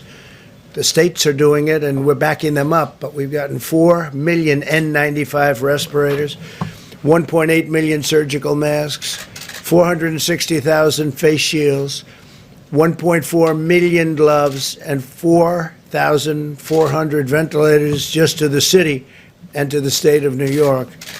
And some of them now are being sent. I spoke with both Governor Cuomo and Mayor de Blasio a little while ago, and some of them are being sent to the city.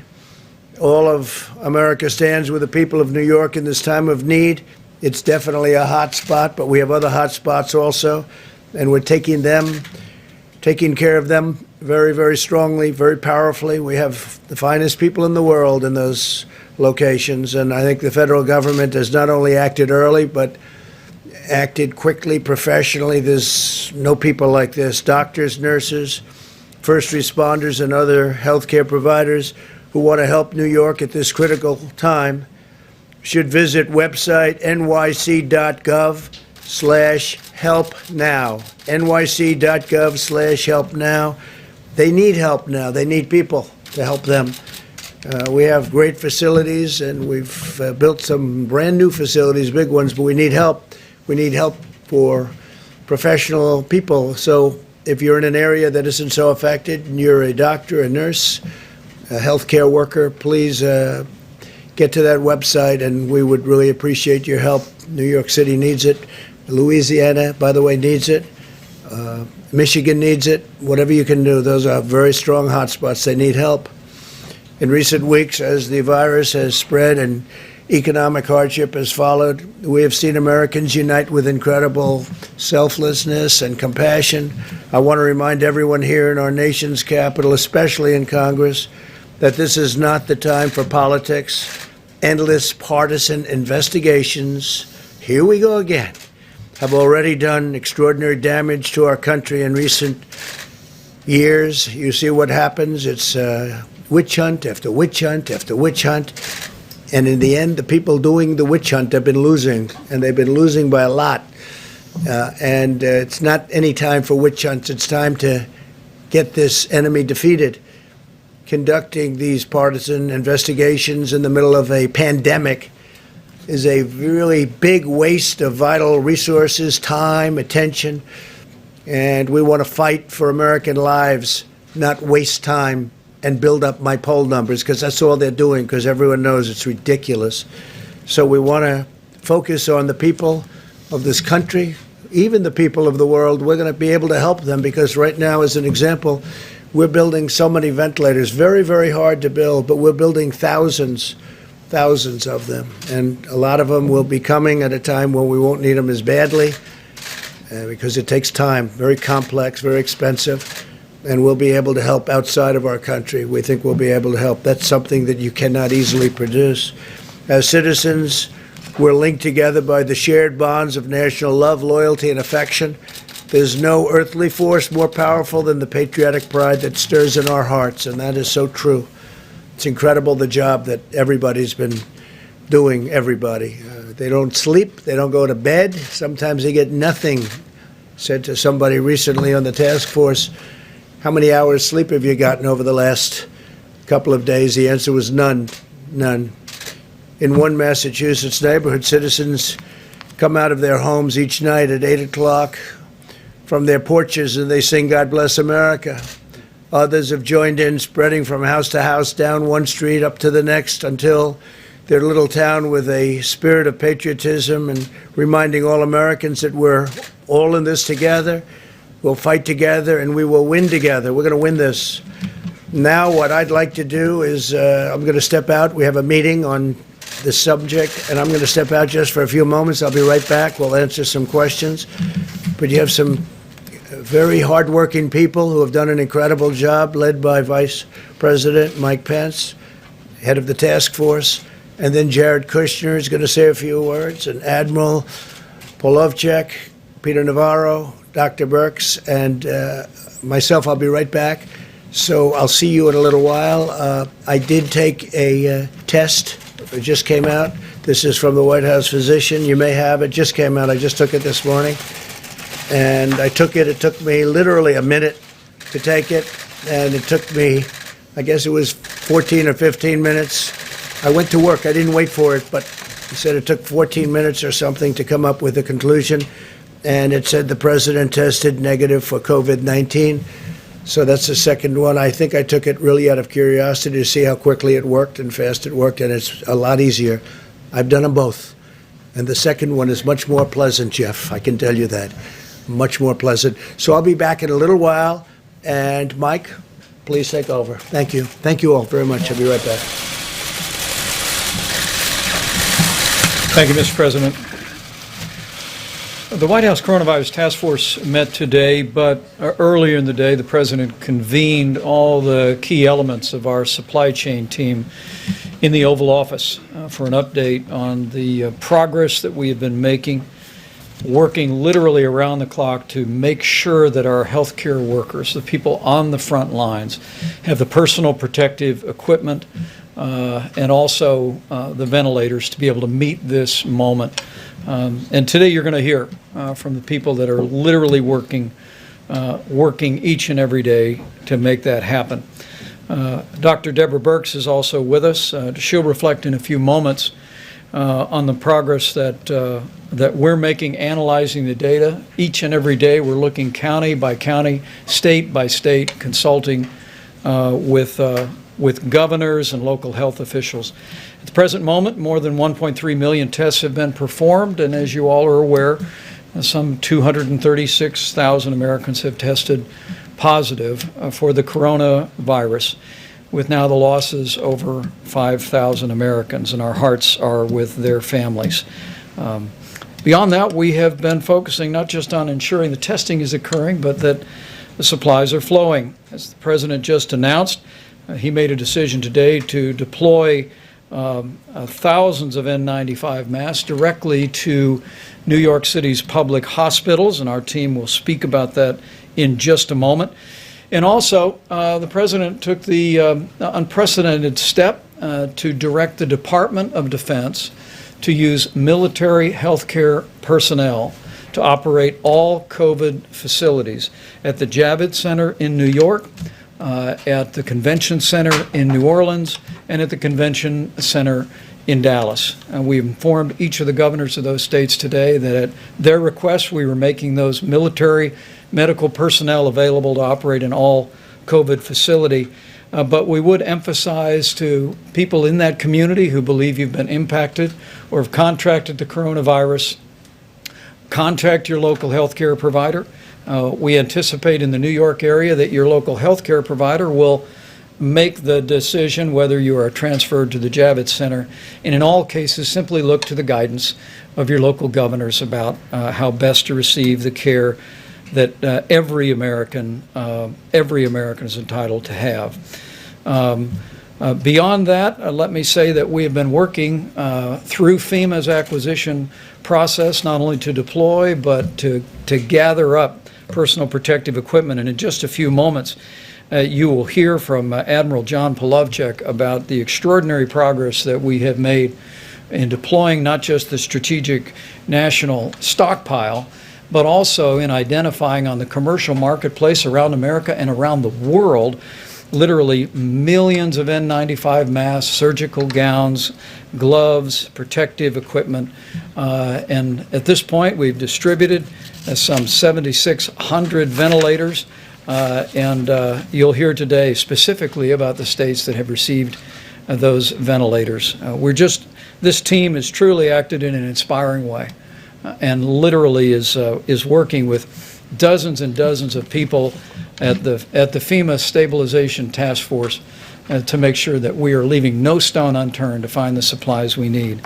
Let me also say today you're going to hear from Jared Kushner, senior advisor to the President of the United States, but someone that the White House Coronavirus Task Force directed to work with FEMA on supply chain issues.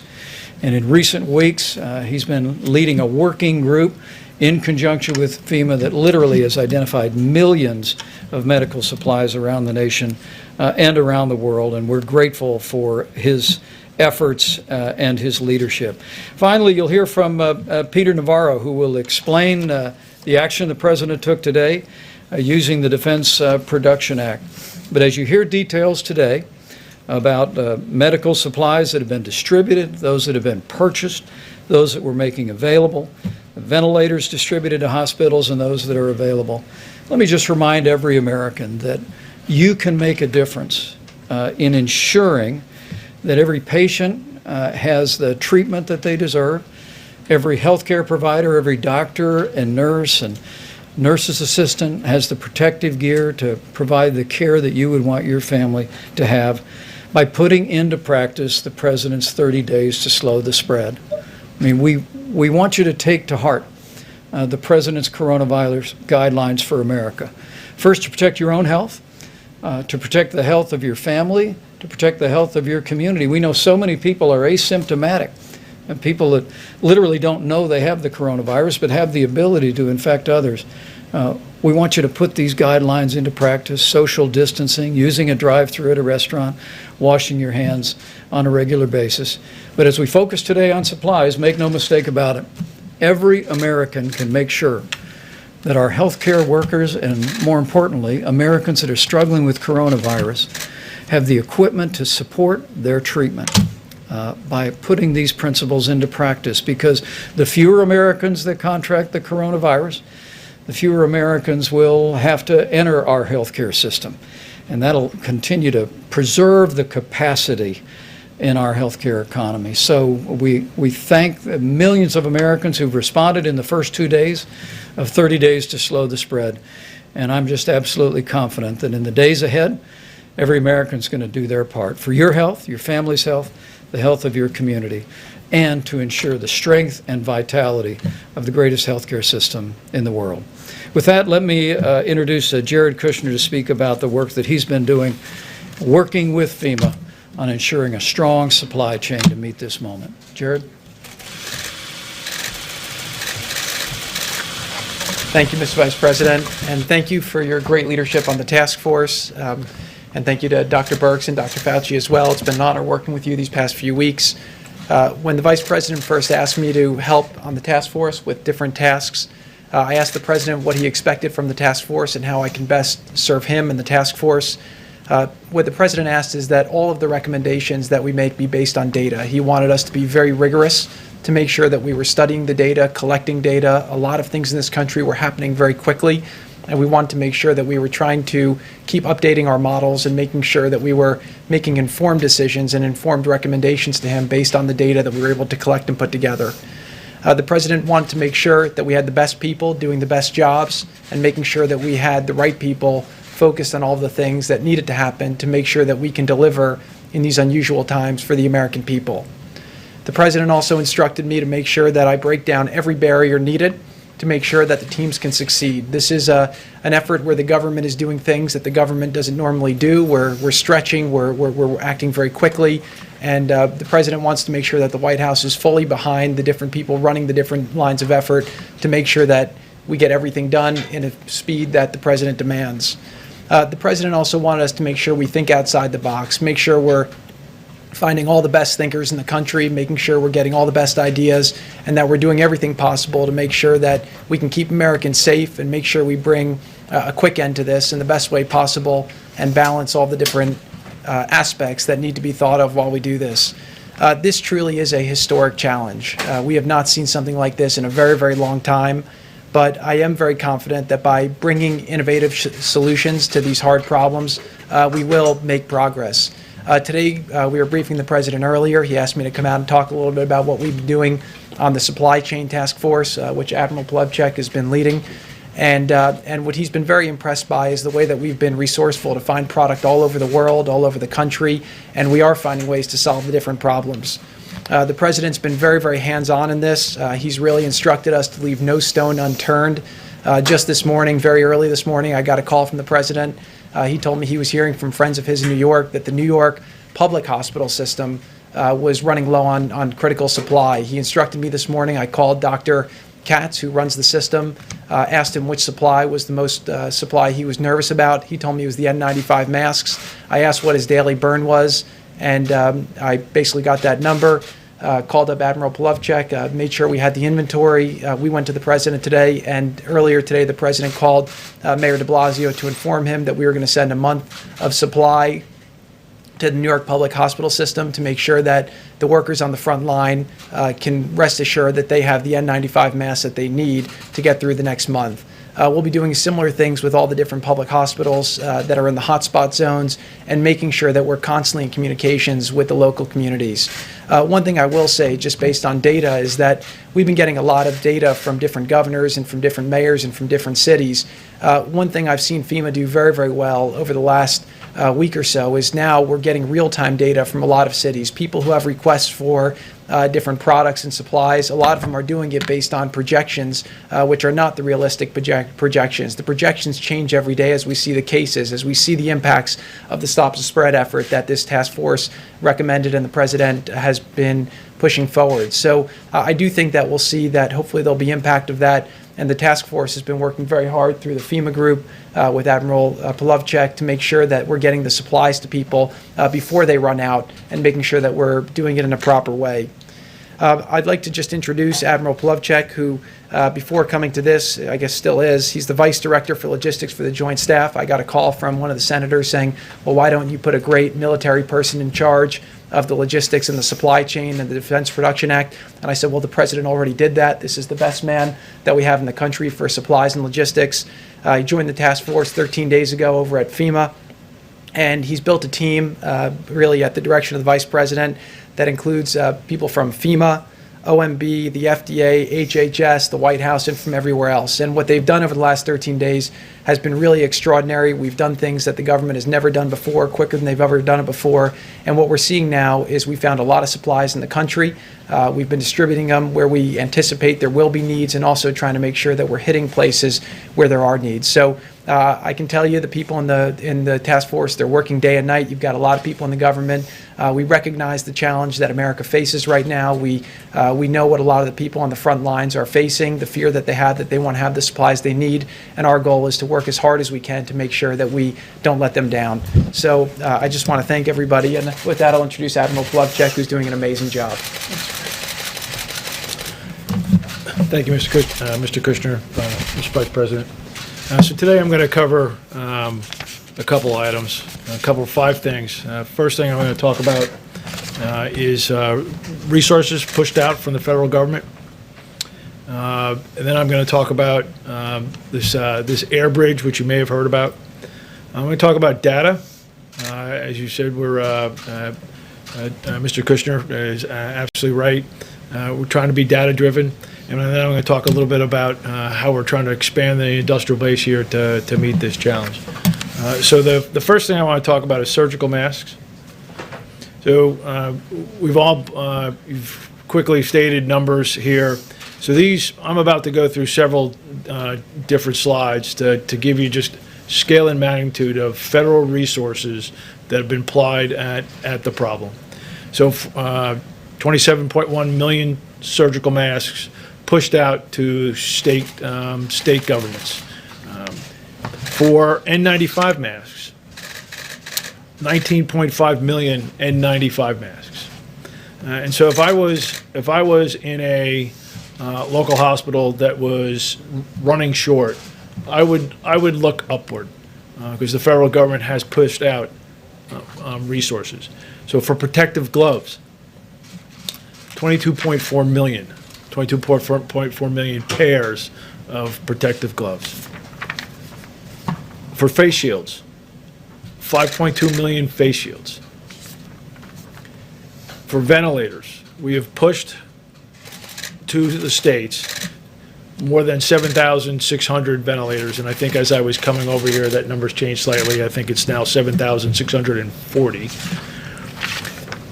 given to these states, to the predominantly these states. So we wanted you to have some numbers. Now, as we've indicated, we had ventilators in the national stockpile. We pushed ventilators out. We're holding ventilators to put to the point of need, but we're also buying ventilators, asking the industrial base who produces approximately, prior to COVID, approximately 30,000 ventilators a year. We are going to, over the next several months, by the end of June, work to acquire 100,000. And so one of the tools that we're going to, I can anticipate needing, we've already executed, is all of those vendors that we're buying them from potentially will need help in their supply chains with their suppliers. We might rate orders, we might help them get ahead of others in that endeavor. So I think Mr. Navarro is going to talk a little bit more of that later. So let me talk about the air bridge. So it normally takes approximately 37 days to get from overseas, get product, load it, get it to the United States, and distribute it. That's about 37 days. So to prime the pump, so to speak, we have lined on an air bridge to get product here faster, working with our major suppliers as they work to fill orders to get more to healthcare workers now. We are working to align transportation to product. Now, one of the things we're also doing is the team that works for me are scouring the globe and finding pockets of personal protective equipment that might not otherwise be in the U.S. hospital supply chain. That is also going on these flights. 6 completed and a number scheduled. 28 flights scheduled here in the near future. We are working towards, some days we'll have 1 flight, some days there might be 2 flights, multiple flights over the next coming days. These 28 are, as far as I can see, out to a couple of weeks. Then again, matching product, 2 flights to create volume in the supply chain here faster than the 37 days. I'm just going to leave that up as I talk about a few other items. So let's talk about New York City and the public health hospitals. I believe they're called New York City Health and Hospitals. President directed, as I speak, there are pallets being formed, truck being loaded. I gave an address in New York City here an hour or 2 ago, and one of our distributors is making that happen, and that delivery will happen tomorrow. On the data front, this is almost unprecedented. This is a commercial supply chain with 6 to 7 major distributors of health equipment. We brought them all in, and we said we need to make informed decisions, and we are going to help make informed allocation decisions. So within a matter of days, feeding from their business systems, their enterprise resource-like systems, I brought on board a tool, a supply chain tower, that the DoD was using to manage a supply chain for a very complex weapon system. Their data goes into a data lake. We have a tool to be able to use their data and see it. I can tell what product is coming in. what their orders are, what they're filling, what they're not filling, and see the volume in the supply chain and understand what they're doing down to the county level. We're working to get it potentially down to the hospital level. So this 200 and some odd N95 respirators, we took a look in there in the supply chain, and we said we have the volume to go do that. I called the distributor, and they're making that happen. We anticipate, as the hotspots around the country, we anticipate these vendors at our direction helping them allocate product to the right place at the right time. So if I talk finally about expanding the industrial base. So the vice president was at Walmart the other day, who told him, I want to get in this game. How do I do that? So I got the call. We provided them specifications. And Walmart is going to use their suppliers to cut fabric, make gowns, sew product. But that's not always the case. We have lots of folks that want to help. I believe you will see in the coming days the use of the Defense Production Act in creative ways to help people that are not doing this today to do it. We have essentially leads. The number yesterday was 210. I believe it probably grew today, that we are working with to find how each one of those might need help to get in the game that's not in the game, to increase the throughput through the healthcare market. Again, the president gave me one task: get more to our healthcare workers now. And I took that to heart, because I have, not that I don't need that from the president to that direction to move out, but I have family in New York. My sister's a nurse practitioner in a Westchester hospital, and my niece is a nurse on a Long Island hospital. And I have other healthcare professionals in the family. So I have skin in this game, and the president asked me to get more to the healthcare workers. I'm going to get more to healthcare workers. I'd like to hand over to Mr. Navarro. The 200,000 is going out as we speak. Very specific about that. It'll be delivered tomorrow. Let me be clear on that, if I can. What Jared announced, what the Admiral just unpacked, is that pallets are being loaded right now to send 200,000 N95 masks to New York City, to the public health hospitals. So to the public health warehouse in New York City. All the healthcare workers, help is on the way. But based on the tools and the data you have available to you, where is the logjam? Where has it been? How have you identified that? Because as you say, all this, millions more PPE is going out the door. As you well know, the frontline medical workers I would answer you this way. We put up a lot of numbers. I said that if you're in a hospital and you're not seeing PPE, I would look up to the state level first. Some governors we are aren't saying they can't get the medical equipment that they need. And the reason for that is because, according to governors, and also by the fact that we haven't seen any numbers up there about what is going to the private sector, can you tell us what percentage of the supplies on these large cargo planes are going to private companies versus FEMA versus the states? So FEMA's 80%?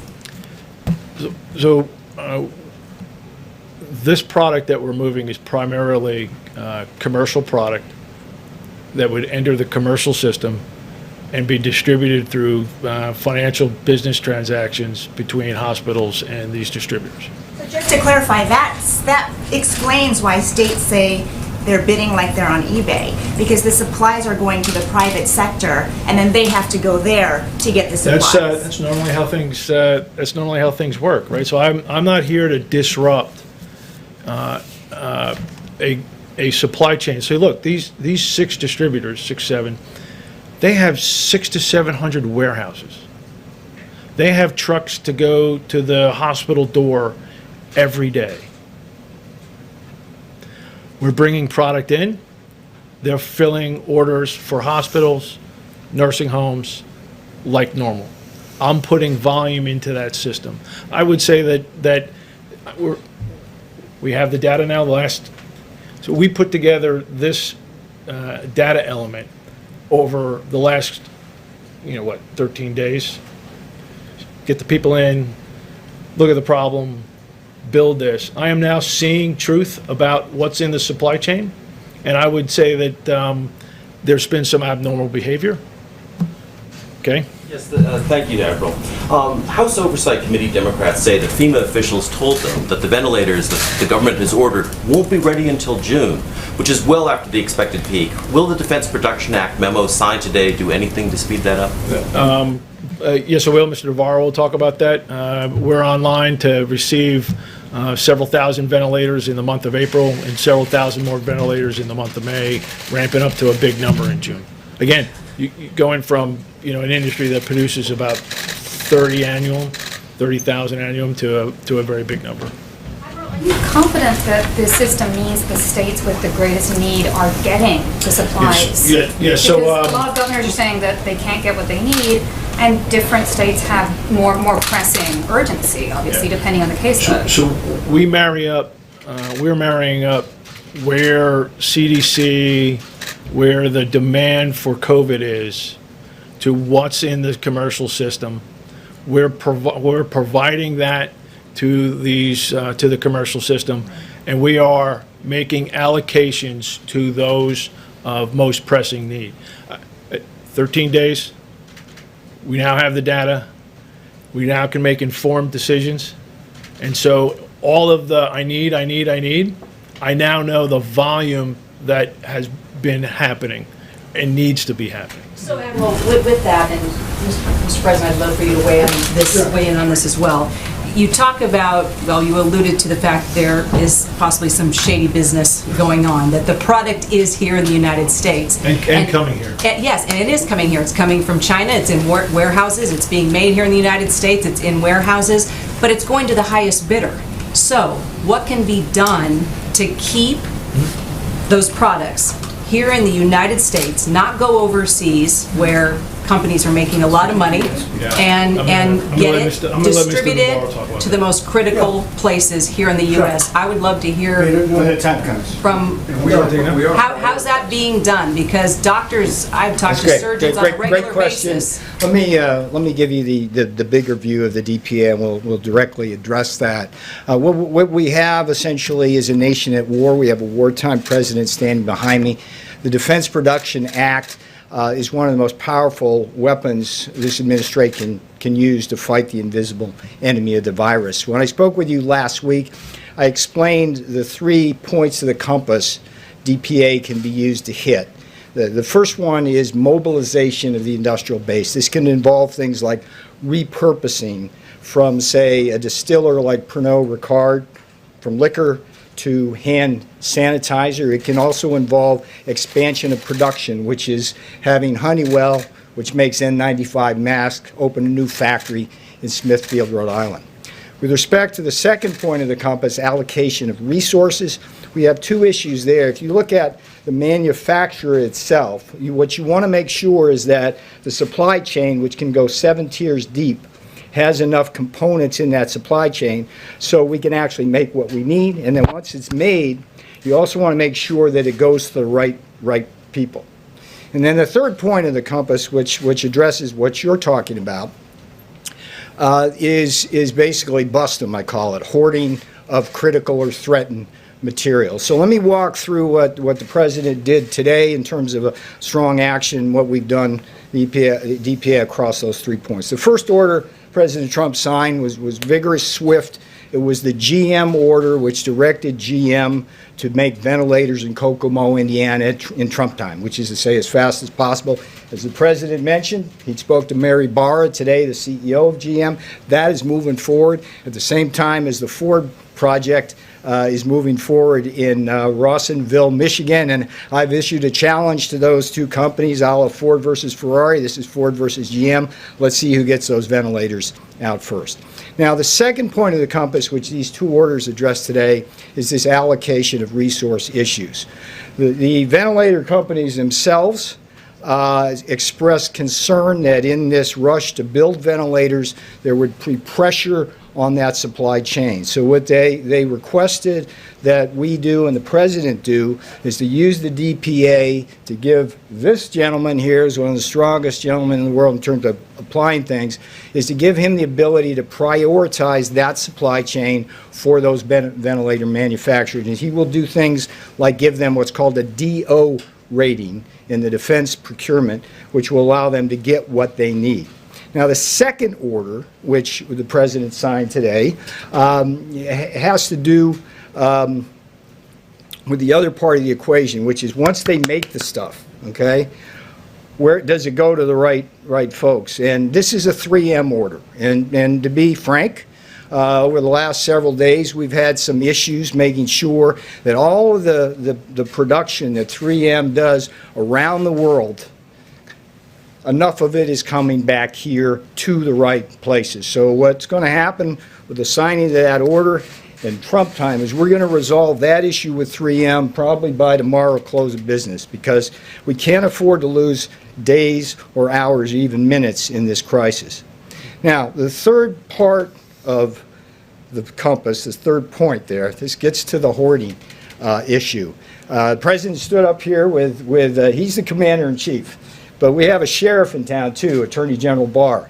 And he stood up here with Attorney General Barr, and Bill Barr said, I'm going to go out and bust him. And guess what? 3 days ago, DOJ went into a warehouse in Jersey, grabbed PPE, and the beauty of that wasn't only seized, but within hours it was turned around and given to healthcare professionals in New York and New Jersey. That's a beautiful thing. That's a beautiful case of using the DPA. Now, what's going to happen tomorrow is the president's going to sign another order, which is in the works.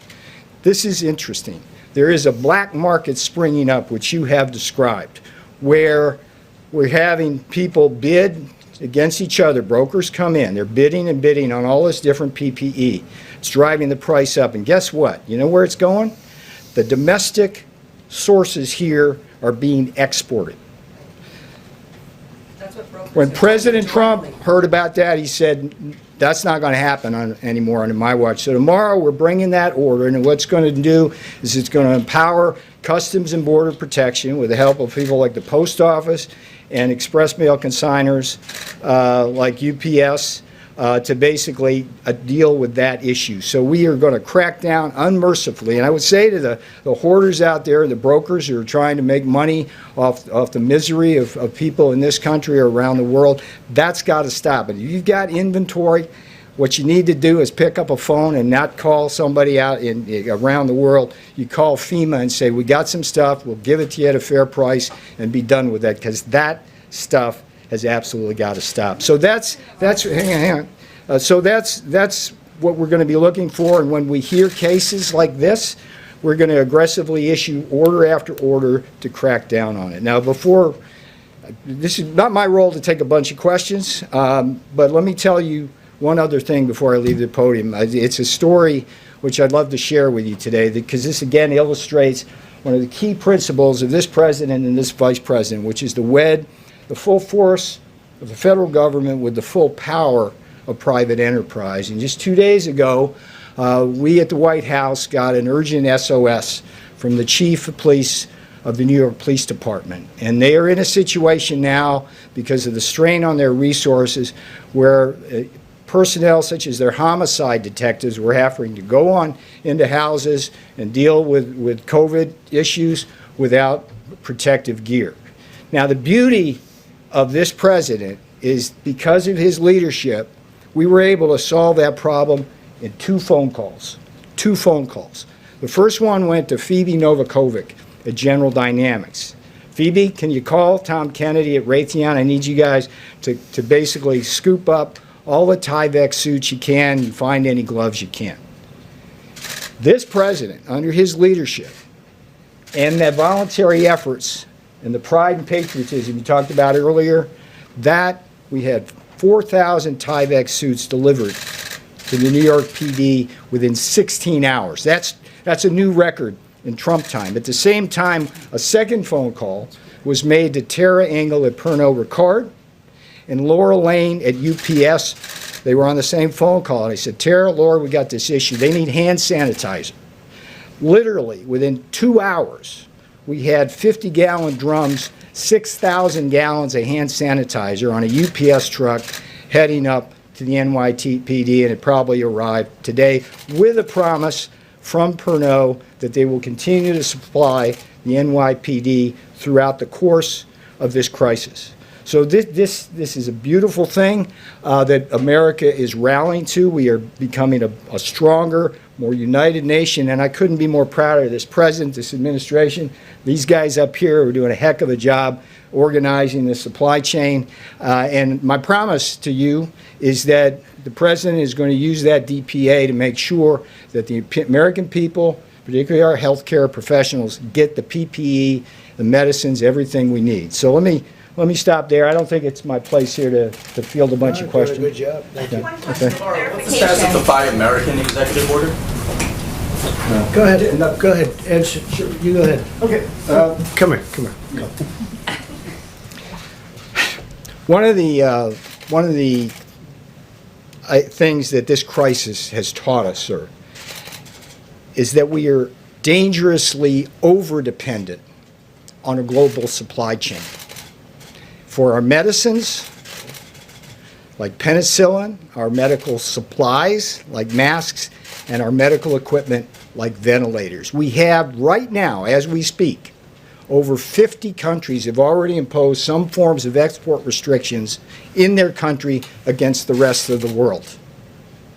And what we're learning from that is that no matter how many treaties you have, no matter how many alliances, no matter how many phone calls, when push comes to shove, you run the risk as a nation of not having what you need. And if there's any vindication of the president's Buy American, secure borders, and a strong manufacturing base philosophy, strategy, and belief, it is this crisis, because it underscores everything that we see there. So the Buy American order, which is going through process, would do a couple things. It would simply say, not during this crisis, because we don't want to disrupt anything. I want to be really clear about that. But going forward, after this is over, the VA, DOD, HHS, and this government buys American for essential medicines, our medical countermeasures, and the medical supplies and equipment we need. At the same time, it will deregulate so we can get the FDA and EPA to facilitate domestic manufacturing,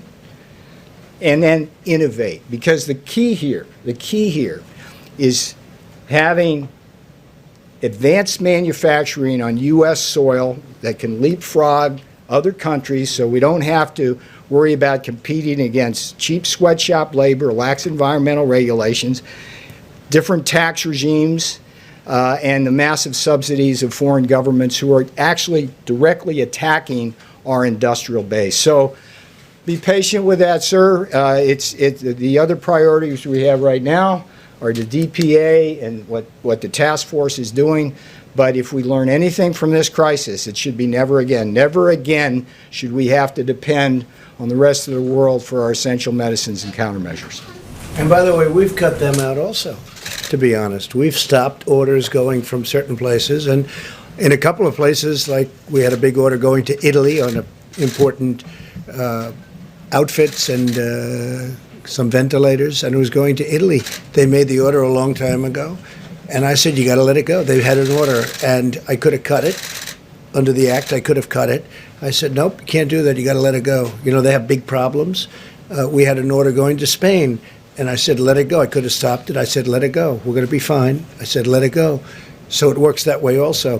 One other thing as to your question, oftentimes, and we've told this to the governors, Mike, we've been very strong on this, if you think there's bidding between federal government and state, let us know and we'll drop out immediately. Or you drop out and we lower the price. Against each other. No. If we're bidding against each other, I said find out who it is. And usually they know. Everyone knows. And we're notified, and we get notified, and we'll either drop out or they'll drop out. But we have another problem. There are 151 countries out there beyond the states. There are 151 countries that have this problem. And they're ordering too. It's really a mess. Now, in a little while, the hardest thing to get are the ventilators because they're it takes a while to build them. And we have thousands of them being built right now. In a little while, they'll be worth about $5. But right now, they're very valuable.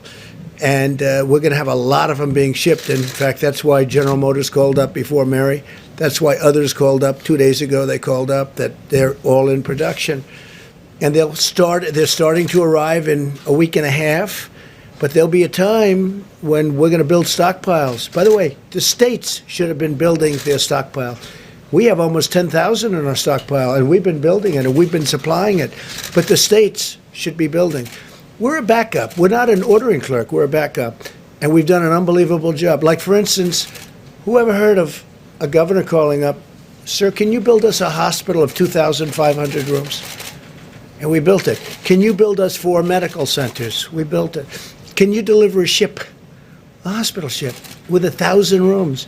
And we did it. And we did it in Los Angeles, too. We've done an unbelievable job. These people. And thousands of people behind them. But we're a backup.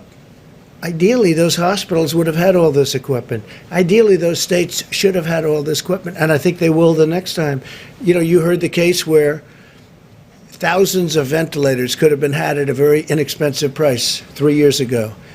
And a certain state decided not to exercise that right because they wanted to build a road or they wanted to build something else because it's big money. You're talking about, I think it was $1 billion. But you're talking about a lot of money for something that may never happen. Because normally on a ventilator, other than a pandemic or an epidemic, you wouldn't need anything like this. Hospitals have 3 ventilators, big hospitals, and they get by with it. And now they want thousands. I mean, they want thousands of ventilators. You call up a governor and they'll say, "Sir, could you send us 40,000 ventilators?" Nobody has ever heard of a thing like this. So they've done some job. Let me just tell you, when Secretary Mnuchin spoke, they want you to call not .com, but SBA.gov. Okay, for the application and for information.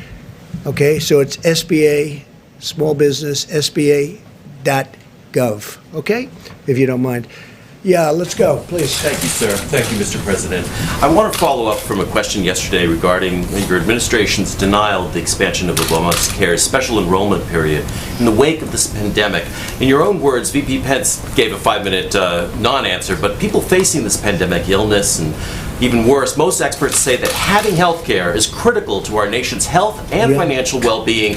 Can you assure Americans tonight that you will reopen Obamacare marketplace so that they can be covered in this time of combined health we're doing and better than financial that. crisis? No, I understand the question, and we're doing better than that. We're going to try and get a cash payment to the people, and we're working out the mechanics of that with legislature. So we're going to try and get them a cash payment because just opening it up doesn't help as much. So we're going to work it out. So we're going to try and get for that certain group of people, it's a certain group of people, a cash payment. Go ahead. I really want to ask you about masks, but I also just wanted to follow up on a couple of hanging threads there. Just the question earlier about the bidding. What happens, though, when states are bidding against each other on those markets? Well, they have that, and they have to work that out. What they should do is they should have, long before this pandemic arrived, they should have been on the open market just buying. There was no competition. You could have made a great price. The states have to stock up. It's like one of those things. They waited. They didn't want to spend the money because they thought this would never happen. And their shelves, in some cases, were bare. And by the way, in some cases, they weren't. They were beautifully serviced.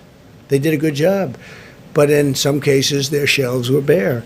So the best thing they can do is when times become normalized, and they will, hopefully soon, and actually, you're going to have a lot of excess material because so much is being done right now in terms of protective gear, protective outfits.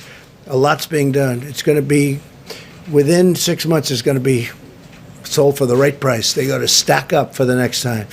But we are doing that, and the Admiral has done a fantastic job. Senator Schumer wrote a letter today, and he says, you should put a military man in charge. I said, well, Chuck, if you knew a little bit more, we have one of the most highly respected people in the military, the Admiral. This is what he does, too, very professionally, and he's in charge. But Chuck didn't know that.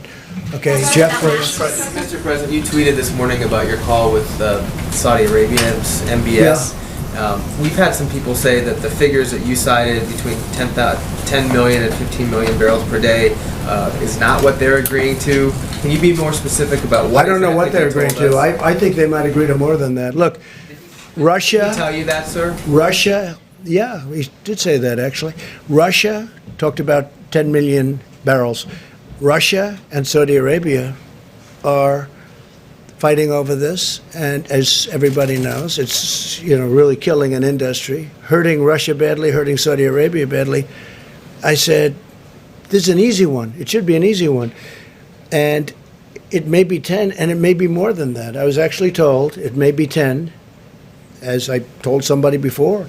It may be 10, and it may be more than that. Maybe it's 15. Maybe it goes up to 15. Could be as high as 15. And, there's a tremendous oversupply right now. That industry was oversupplied before the virus. And when the virus came along, they lost 35-40% of the world. And there's an unbelievable, you can't get a ship now. Every ship is loaded to the gills, sitting out someplace in the ocean. They're storage tanks. They're not even ships. They're storage tanks. So it would be great for Russia. It would be great for Saudi Arabia. I hope they make that deal, but that's what they told me. They said I think it'll be hopefully soon. I think hopefully they'll announce something soon. Now, can a deal be broken? Can something happen where it doesn't happen? I guess. In which case there's another alternative, but I'd rather not see that other alternative. I hope they can make a deal. I think they both want to make a deal, and they're both smart. They love their countries. They want to make a deal. It's good, but it's also good for the world if they do, because you save an industry. Yeah, please. Go ahead. Go ahead, in the back. What do you mean by cash payments?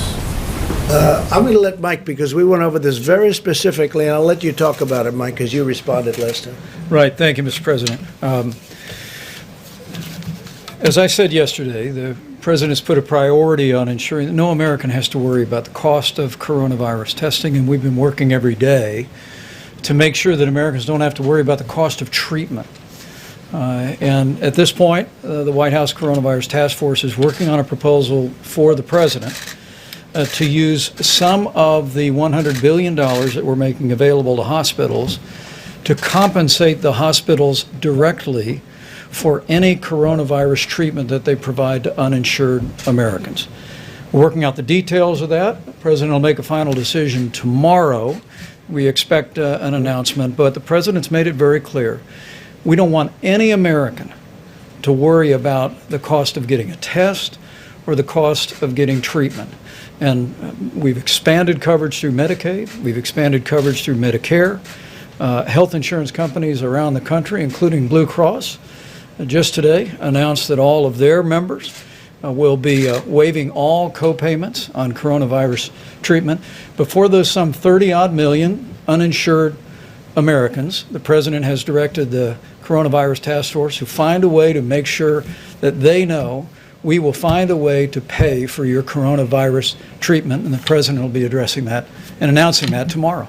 Mr. President, a point of clarification and then a follow-up question. Yesterday you said that you spoke to Florida Governor Ron DeSantis before he issued his stay-at-home order. Did you advise him to issue that order? No, but I talked to him about it, and he wants to do what's right for the people of Florida. He's been a great governor. You could see that just by his popularity, which is extraordinary. We're proud of him. He's done a fantastic job, and he made the decision. But we spoke before he made the decision, yes. And he had also said that he is considering putting people who are suspected of having coronavirus or who have tested positive for it in isolation centers, and that he could potentially use hotels. So he hasn't consulted with I haven't heard that. Yes. Thank you, Mr. President. Ebony Bowden from the New York Post. A few hours ago, Mayor de Blasio, the mayor of New York, said that New Yorkers leaving their homes should wear masks. They should also wear masks when they're with other people. Are you considering that kind of recommendation on a federal level? And if you are, how would you prevent a rush on N95 masks? Well, I think they're going to be coming out with regulations on that, and if people want to abide by them, frankly, I don't think they'll be mandatory, because some people don't want to do that. But if people wanted, as an example on the masks, if people wanted to wear them, they can. If people wanted to use scarves, which they have, many people have them, they can. In many cases, the scarf is better. It's thicker. I mean, you can, depending on the material, it's thicker. but they can do that if they want. Now, a recommendation's coming out. We'll see what that recommendation is. Any recommendations, sir? But I will say this, they can pretty much decide for themselves right now. Nationwide, and can I also just Nationwide. ask, nationwide, not just for hotspots, and then maybe this is best for Dr. Birx, but we've heard some differing guidance here. The WHO, even the Surgeon General have talked about various studies that show that masks, in addition to maybe not even being helpful to protecting people, may actually increase the rates of illness because people touch the masks than they touch themselves. Sure. Can you talk a little bit about just the All right, evolution of maybe I thinking will on ask this? Dr. Birx. And you might mention that other point also. No, thank you. So I hope you got from the conference today that we're triangulating data that we know from the case numbers, the testing numbers, the supply chain numbers to create an integrated picture so that we can really support hospitals in their needs. And I think that level of granularity is really critical. Secondly, I just want to make the point that we really applaud the governors that are looking at a whole of state or a whole of metro approach. And what do I mean by that? The United States, going into this, had about 160,000 ventilators across the United States and another 60 to 70,000 anesthesia machines. That's about 5 times what most of the European countries have.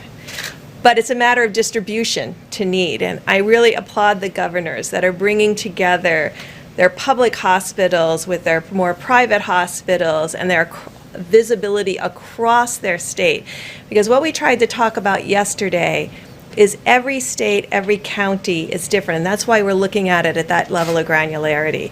And as we move through this epidemic, the needs need to be very tailored to those counties and, frankly, those hospitals. I mean, there's a reason why the President and Mr. Kushner have been very much involved in finding out what the public hospitals need. Why is that? Because the public hospitals sometimes have the weakest supply chain because they're often sometimes not as attractive to private sector distributors, or they may be too busy caring for the needs of patients to be really on top of their order forms and their supply chains. So really listening to the community that's at the front of this fight and getting feedback from those specific communities, no matter where they are, and listening to the frontline healthcare workers, because it's their reality that is important to all of us, whether you're the mayor or the governor or the federal government. And if they're saying they need something, we have to work together to supply that. And so that's what you're seeing with this triangulation. Every county will move through this differently, and that allows us to move around these vital issues that protect the frontline healthcare workers and protect the patients through the ventilators to make sure that the supply chain is aligned with the need as it happens. Now, you have to have very good data in order to be willing to work in that level of granularity, and that's what we've been working on to really develop that level of granularity to ensure that. So I just wanted to say one other thing about testing, just to give you the bottom line data of what we're seeing. We appreciate the groups who are reporting. Not everyone is reporting yet. And this is part of us trying to understand at a very granular level. We do have 2 states that do have 35% positives, and that's New York and New Jersey. So that confirms very clearly that that's a very clear and important hot zone.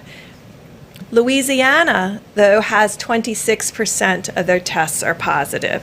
Michigan, Connecticut, Indiana, Georgia, Illinois, so that should tell you where the next hotspots are coming, are at 15% test positive, and then Colorado, DC, Rhode Island, and Massachusetts are at 13%. There's a significant number of states still under 10%, every one that I didn't discuss. California and Washington remain steady at an 8% rate. So what we're seeing finally is testing improving, more testing being done, still a high level of negatives in states without hotspots, allowing them to do more of this surveillance and containment. And then prioritizing this new rapid test kit to those areas that may not have the same amount of access to the Indian health services and to the public health institutions and the public health and state labs, so that they can use that and start forward leaning into surveillance. Now, we know that our people waiting for tests, and they're waiting for tests because when these areas became when they got onto the logarithmic curve, we prioritized people whose decisions, where the test decision would make it critical for their care.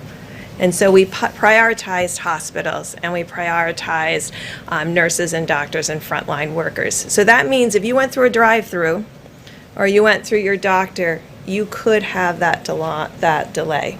So the masks. So what I tried to give you is how we're using data in a very granular way. And so there's experiential data when you look at communities that have oftentimes utilized masks in general for personal protection from when they particularly are themselves sick and have used their mask in public. And we've looked at the rate of this COVID-19 in those populations. And then we're looking at the scientific evidence to bring those two pieces together.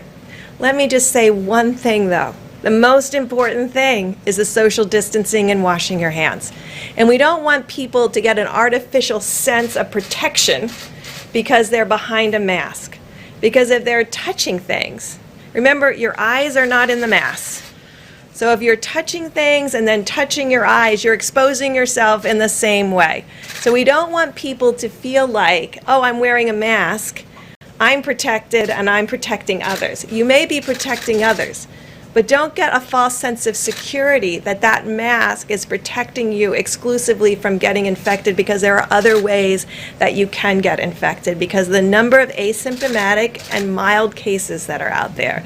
And so this worries us, and that's why the debate is continuing about the mask, because we don't want, when we're trying to send a signal that every single person in this country needs to stay 6 feet away from everybody, that needs to be washing their hands constantly and know where their hands are, to send a signal that we think a mask is equivalent to those pieces. So when the advisory comes out, it will be an additive piece if it comes out, rather than saying this is a substitute for. And we want to make sure everybody understands it is not a substitute for the presidential guidelines that have already gone out, and to be absolutely clear about that. Quick question about the test. Dr. Burks, there's a lot of evidence we're seeing, that experts are saying that a high number of these tests could be producing false negatives. So, of the Roche and Abbott tests? That as many as 1 in 3 tests might be providing false negatives. I was wondering maybe you could explain. That would almost be impossible with having 35% positives. If that was true, you would have 100% positive or 66% positive. So what I can tell you is the number of positive tests is tracking very closely with the number of cases diagnosed. So I will look into that. I look at the Roche and Abbott numbers every night. They're trending exactly in the same way, and that's important when you're validating data, to really validate, does this same site, in other words, I'm looking between testing sites to see, are there consistencies? Is there an anomaly? To make sure for what you just very specifically asked. So I will go back and look at it more carefully. I haven't seen that kind of anomaly.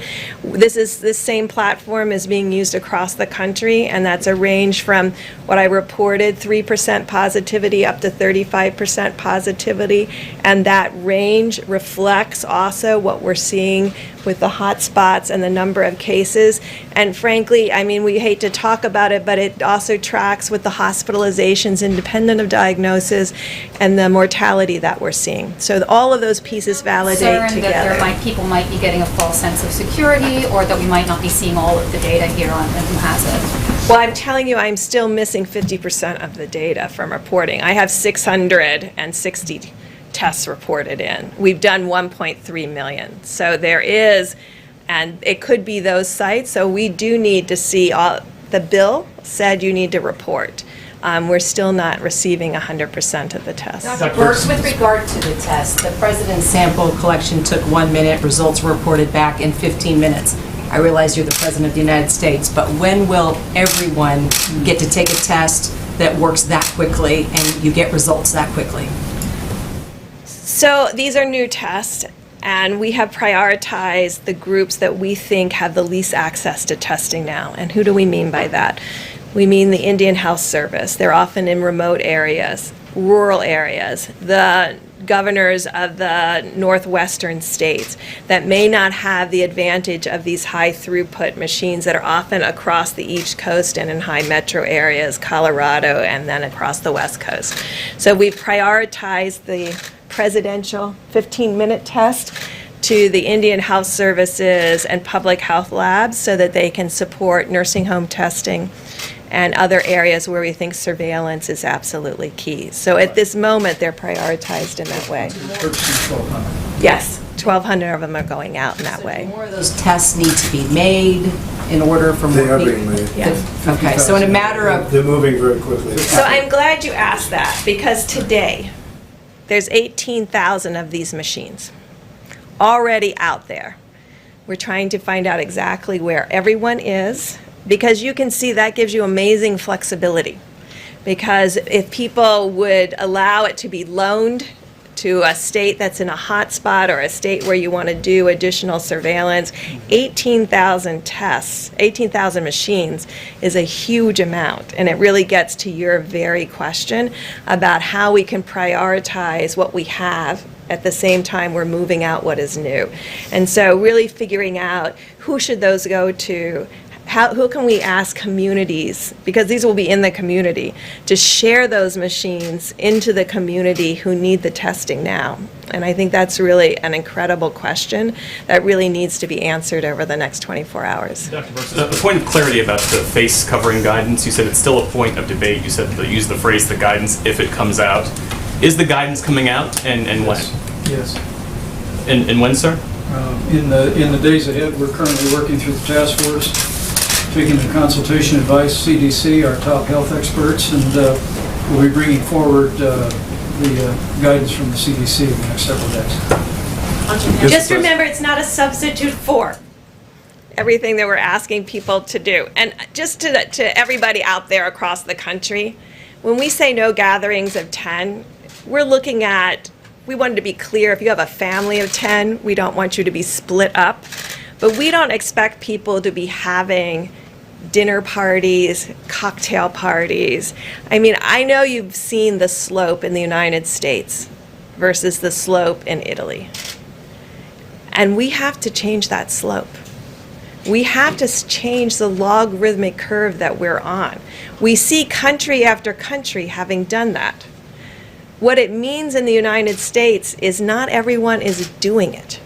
So we're only as strong as every community, every county, every state, every American following the guidelines to a T. And I can tell by the curve, and as it is today, that not every American is following it. And so this is really a call to action. We see Spain, we see Italy, we see France, we see Germany. When we see others beginning to bend their curves, we can bend ours, but it means everybody has to take that same responsibility as Americans. Mr. President. Mr. President, can I have a quick follow-up on oil, please? In your conversations with Russia and Saudi Arabia, did you have to make any concessions to get them to agree to cut their production? Like, did you agree to cut U.S. production of oil? No, we didn't discuss that. They want to do that. It's good for their countries, and we did not discuss that now. NBC News has learned that the Navy is set to fire the captain of the USS Theodore Roosevelt after he raised red flags about the COVID-19 outbreak on his ship. It appears as if he's being punished for trying to save the lives of the sailors in his command. No, I don't What's think your so at assessment? all, but we're going to wait a little while because I understand there's a news conference by the Secretary of Defense about that. But no, I don't agree with that at all. Not at all, not even a little bit. Yeah? Thank you. This morning you said once again that New York got off to a late start and they should have pushed harder. But governors and other state leaders say they rely on the federal government to assess the situation and how risky it is. And they want to know, how would they have known to start sooner without your guidance? Well, they have experts, and frankly, long after we came out and talked about it, look, how would I have known to cut off China? I cut off China very early, and if I didn't, we would have a chart that you wouldn't believe. So how would I know to do that? How would I know to cut off Europe? I cut off Europe very early. I mean, you have to make a decision. People knew that some bad things were going on, and they got off to a late start. And some others got off to a late start also. But we cut off China. If we didn't cut off China, we would have been in some big trouble. And we cut it off. And you know what? We cut it off way early. Go ahead. Mr. President, to follow up on the insurance point in a separate question that came in from a colleague who can't be in the room. On the insurance point, is there going... Who are you with? Roll call. Is there going to be an opportunity for insurance companies, if in fact hospitals are compensated for uncompensated care, are the insurance companies going to also get compensated for extraordinary expenses that they may have, or are they assuming that cost? So we haven't discussed it, but we're talking to them. Getting them not to pay co-pays in the case of the big ones was a tremendous thing. That's a lot of money they gave up, but we're discussing that with the insurance companies. We'll let you know. It'll be pretty quickly. Yeah, go ahead. I have a question on Japan, sir. They are expanding their entry ban to include the United States. Are you planning to take any similar action to ban Japanese nationals from coming to the U.S. as a result of this crisis? Well, we're looking at a lot of things and a lot of different bans. We have more bans than anybody. We had bans when bans weren't fashionable, if you remember, right at the beginning of this administration. It was for different reasons. But we've had bans long before people thought of bans. When I did China, it had never been done before. I was the first one to do it. Remember that. It had never, according to what I read in all the papers, this had never been done. This is a terrible thing to do. And 4 weeks later, they were all saying, we're lucky we did it. So we're looking at it. No, we heard that. And I think it's fine that they do that. They're trying to protect their country, and we have to protect our country. Yeah, please. Mr. President, I asked you yesterday about stay-at-home orders and if that, decision should be left in the hands of governors, or if you're considering telling the entire nation stay at home. Yeah. So just today, Georgia's governor finally issued a stay-at-home order saying that individuals could have been infecting people before they ever felt bad, but we didn't know that until the last 24 hours. Is that ignorance, gross incompetence? He's a good governor, Brian Kemp. He's You've a been very having good. calls with these He's a governors. good governor, and he has to make his own decision on that. I let the states. I think we're about 85% positive on that. If you look, I think it's about 85% of the states have got to stay at home. Brian's a great governor. It's his decision. He made that decision. Ultimately, he decided to go along with it, and they're doing well, and the state's doing well in many respects. Yeah, go ahead, please. This is another question from a colleague who couldn't make it in today, from Emily Gooden at the Daily Mail. I had a question in regards to the Russian plane that landed at JFK with medical supplies. Did the United States ask Russia for this aid, or is it just accepting it? We're accepting it. It was a very nice offer from President Putin. I spoke to him the other night, as I told you, and they had excess medical equipment, things, and I'll take it. I think it's very nice. We've had some from China. We also help other countries. We like doing that. Like I said before, if we have excess stuff, we let it go out. We let some go out where, frankly, they had orders for it, and I didn't want to stop orders. It was a very nice gesture on behalf of President Putin, and I could have said no thank you, or I could have said thank you. And it was a large plane of very high-quality medical supplies, and I said, I'll take it. Is he offering any further aid in your conversation? I think he would if we asked for it, but he was very nice. It was part of the call. He said, we have it. It's additional. They have very big difficulties with this virus also, as you know, Russia. I thought it was a very nice gesture on behalf of President Putin. I could have said, no, I don't want it, or I could have said, I'll take it. And you know what I said? I'll take it. Except further aid. I think so, yeah. If they send things that we need, I'd take it. Sure. Nice gesture. Propaganda?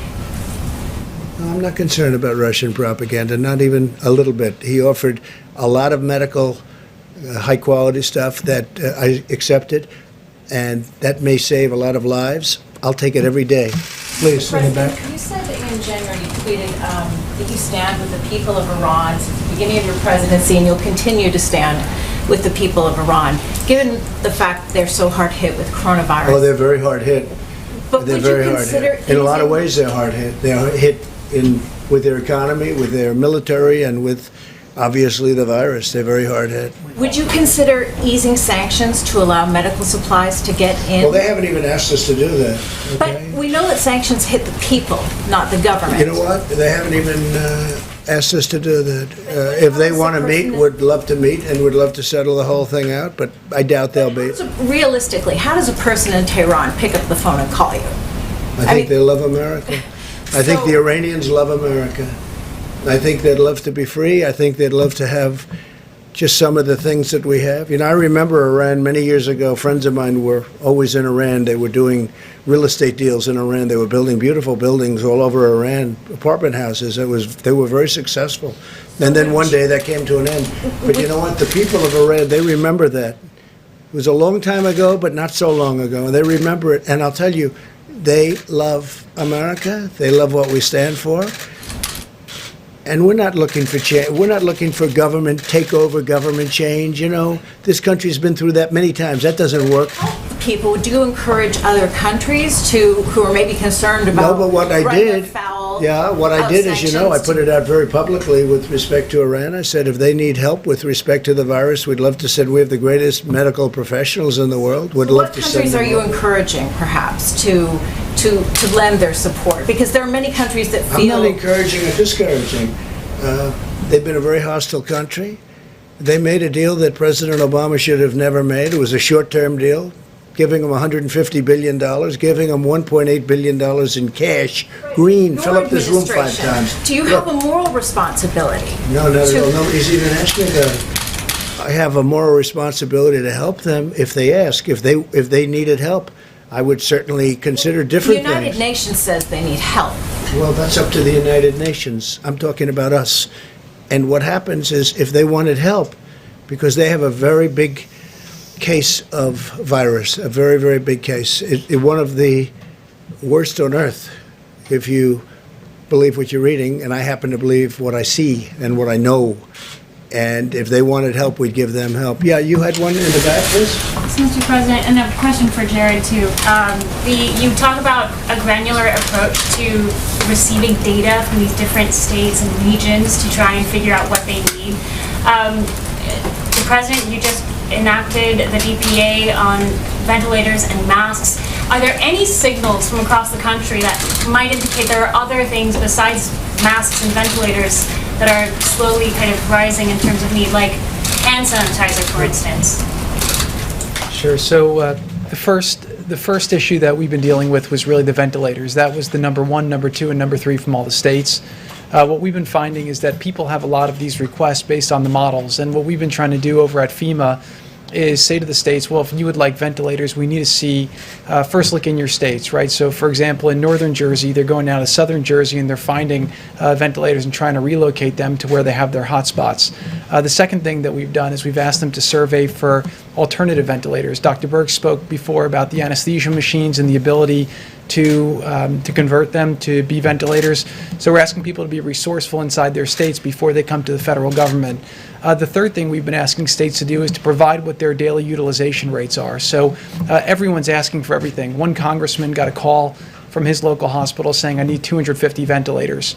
And he said, well, you don't have a COVID patient within 4 counties. Why do you want 250 ventilators? And he says, well, we just want to be safe. We're very nervous right now. So what you have all over the country is a lot of people are asking for things that they don't necessarily need at the moment. And the job of FEMA and Admiral Polovchak has been to try to make sure that we're getting the real data from the cities, from the states, that we can make real-time allocation decisions based on the data. And right now what's happening is a lot of the different cities and states are providing FEMA that information. We're talking to them daily. They're updating that information daily, and that's enabling the federal government to make much more informed decisions on where they position ventilators. You also have a situation where in some states, FEMA allocated ventilators to the states, and you have instances where in cities they're running out, but the state still has a stockpile.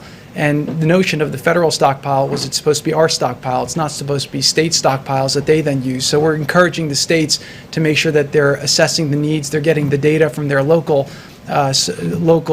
situations, and then trying to fill it with the supplies that we've given them. The same thing with the mask. So the N95 mask, is actually an item that wasn't used as frequently in the medical profession before this. It was used mostly for diseases.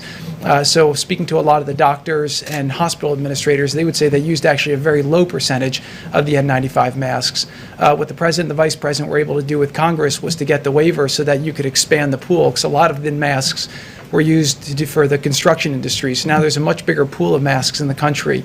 There was a stockpile. They distributed that based on where they anticipated a lot of the need would go, but a lot of that still is stuck with the states, and it hasn't trickled down to the right places within the state. So I would just encourage you, when you have governors saying that the federal government hasn't given them what they need, I would just urge you to ask them, well, have you looked within your state to make sure that you haven't been able to find the resources?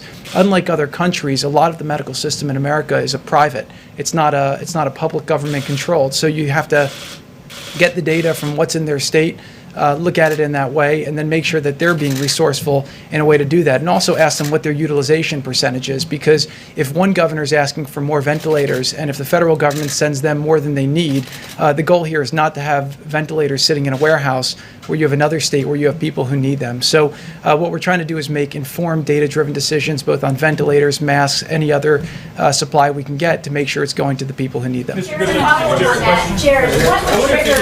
wonder if you could weigh in on the reports of which I'm sure you're aware, where unnamed White House officials have described your role as being something of running a shadow task force. How do you describe your role? How do you describe the qualifications you bring to your role? Yeah, I would just say very simply, look, the president asked the vice president to run the task force. The vice president asked me to assist. I've been serving really at the direction of the vice president. He's asked me to get involved in different projects. The vice president and I speak probably sometimes 5-10 times a day, but everything that I'm doing is at the direction of the vice president. If some people are talking to you, that means they're probably not informed as to what's going on, but I can assure you that I'm speaking with Dr. Birx, Dr. Fauci, the vice president, and the president multiple times a day to make sure that I'm accomplishing and focusing on the objectives that the vice president deems a priority. Jared, to follow up on the ventilators and the national More of these stockpile. sources don't exist. They're fake sources. Okay? A lot of fake sources out there, they don't exist. I read about it for a long time. I've been reading.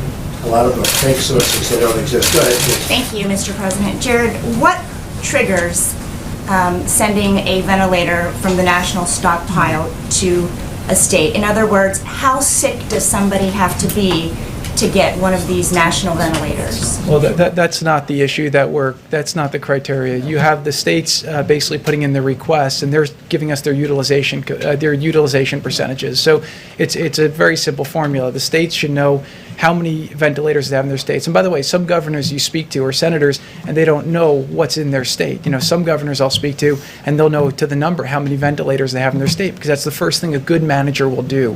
What a lot of the voters are seeing now is that when you elect somebody to be a mayor or a governor or a president, you're trying to think about who will be a competent manager during the time of crisis. This is a time of crisis, and you're seeing certain people are better managers than others. So what I would say is that the way that the federal government's trying to allocate it is they're trying to make sure, A, you have your data, right? Don't ask us for things when you know that when you don't know what you have in your own state. Just because you're scared, you ask your medical professionals, and they don't know. You have to take inventory of what you have in your own state, and then you have to be able to show that there's a real need.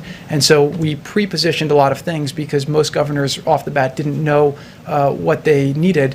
But FEMA has a joint command with Admiral Polovchek, Admiral Giroir, and Pete Gaynor, where every couple hours when their requests come in, they evaluate the requests, they all vote on the requests, and then if there's something that they want to elevate to the task force, they bring it to the vice president to make a recommendation. Chair, if I may, you might ask Deborah we're literally tracking hospitalization cases on a daily basis, interacting with governors and health systems, and that informs our supply chain decisions. Yeah, I want to thank the health commissioners and all of them that have been sending hospital data in. I think it's really critical and important to all of us.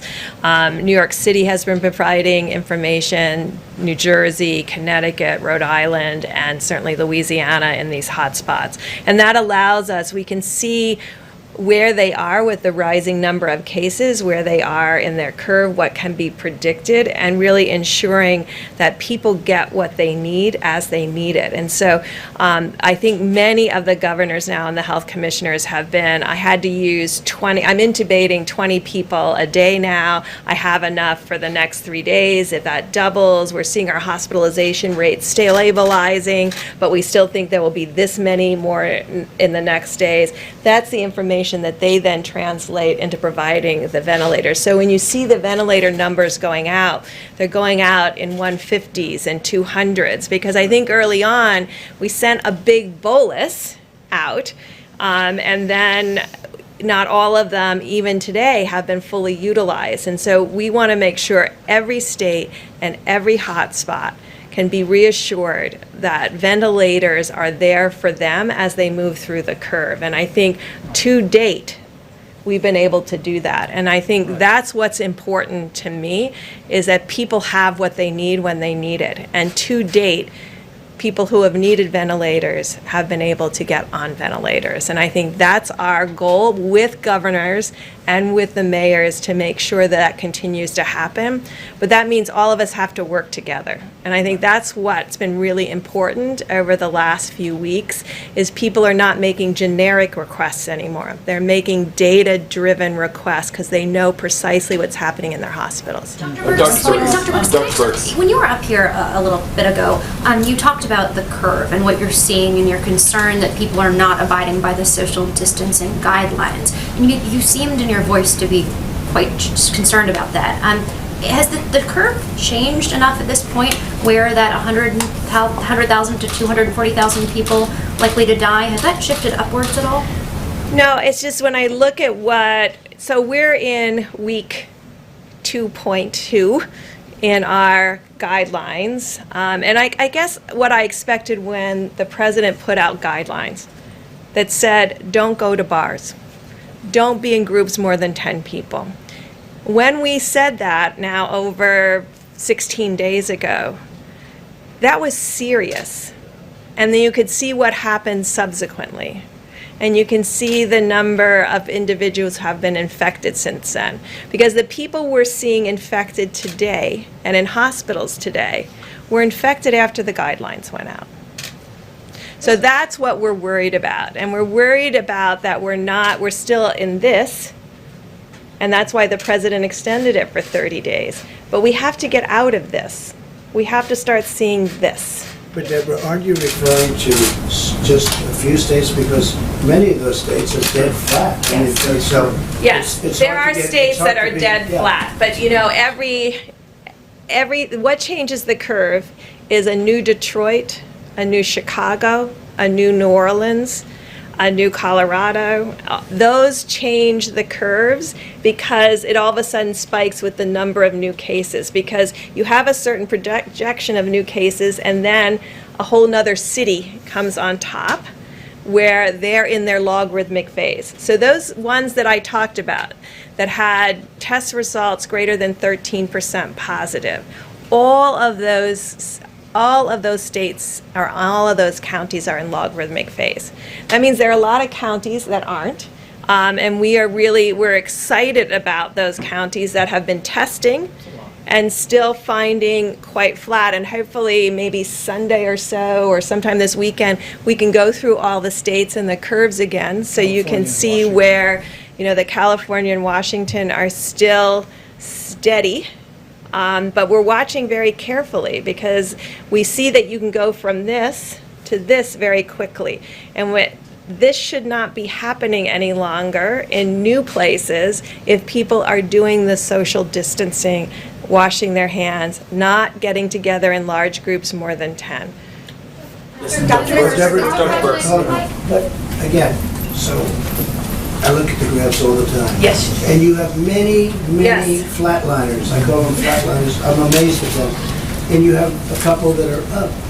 It's hard to blame the flatliners for not doing a good job. No, I don't want to say that. No, don't. No. Thank you, sir. I don't want, in fact, I want to praise the states that, and I think I want to be able to call them out and show you their graphs so you can see they've had steady, small cases. They're testing, and they're doing a lot of testing, and their percent of test positives are under 5%. I mean, we have a whole group of states who are testing, and their positivity rate is under 5%. We know what it looks like on the logarithmic curve. You're in the 13%, then 15%, then 26%, and then 35%. That's what we're trying to prevent. And it's the metro areas that are absolutely crucial in this. And so if you're in a metro area or you're in a small city, please make sure all of your friends and family are following the guidelines. That's the best thing we can No, do. because I saw those pens going 5 minutes ago. They were they were thrilled. And the fact is, yes, we compare them to Italy, one place. But we have many places that are really doing great. And I think that's what Deborah meant. She didn't mean all of them. So when you write your story tomorrow, maybe you'll write it correctly. She was talking about one state, and another state is, you know, having a hard time. And they're closely associated. And by the way, the people are doing a very good job, including the people that live there. But when Deborah was talking about Italy, she was talking about the one, and then the other was lower. And then you have mostly states that have been unbelievable. So she wasn't talking about the average of everything. She was talking about an individual state, which is, I think, still better than Italy. Italy's having a hard time. By the way, Spain is having a hard time. France is having a hard time. But our states, generally speaking, it's like lots of different countries all over. We have many of those countries are doing a phenomenal job. They're really flat. And I think that's what you meant. I don't know. I don't want to speak for, but I thought that's what I understood she meant. Yeah, please. Question about that though, because coronavirus is present in all 50 states. You said before that when you implored mayors and governors to be serious about this, you said once it shows up, mitigation efforts are too late.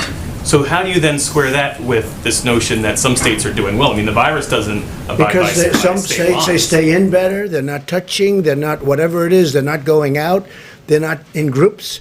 And some states are not probably as good, or for whatever reason, or they also live a lot closer. You know, New York is very dense. And, you know, California's pretty dense too, and they've got a very good record going so far. We hope it doesn't spike up, but it's very flat. We have states that are doing incredibly well. I mean, when I looked at some of them, I looked at some states that I would have thought maybe wouldn't have done as well, and they're really flatlined.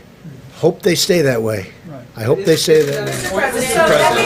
Say it, Jeff. Sir, isn't that the point, that you want those states to stay flatlined? I want them. Yeah, I mean, that's what I'm saying. No. But when Deborah mentioned about Italy and our country, she wasn't referring to our country. She was referring to one state. She's encouraging people to do a better job of following these social distancing measures. That's what I'm understanding. Okay, so my understanding, I'm going to let her say it, but I think that everybody would have to be thrilled with the way most states are doing. Thrilled. The flatline states that have almost no bump. I mean, I would think.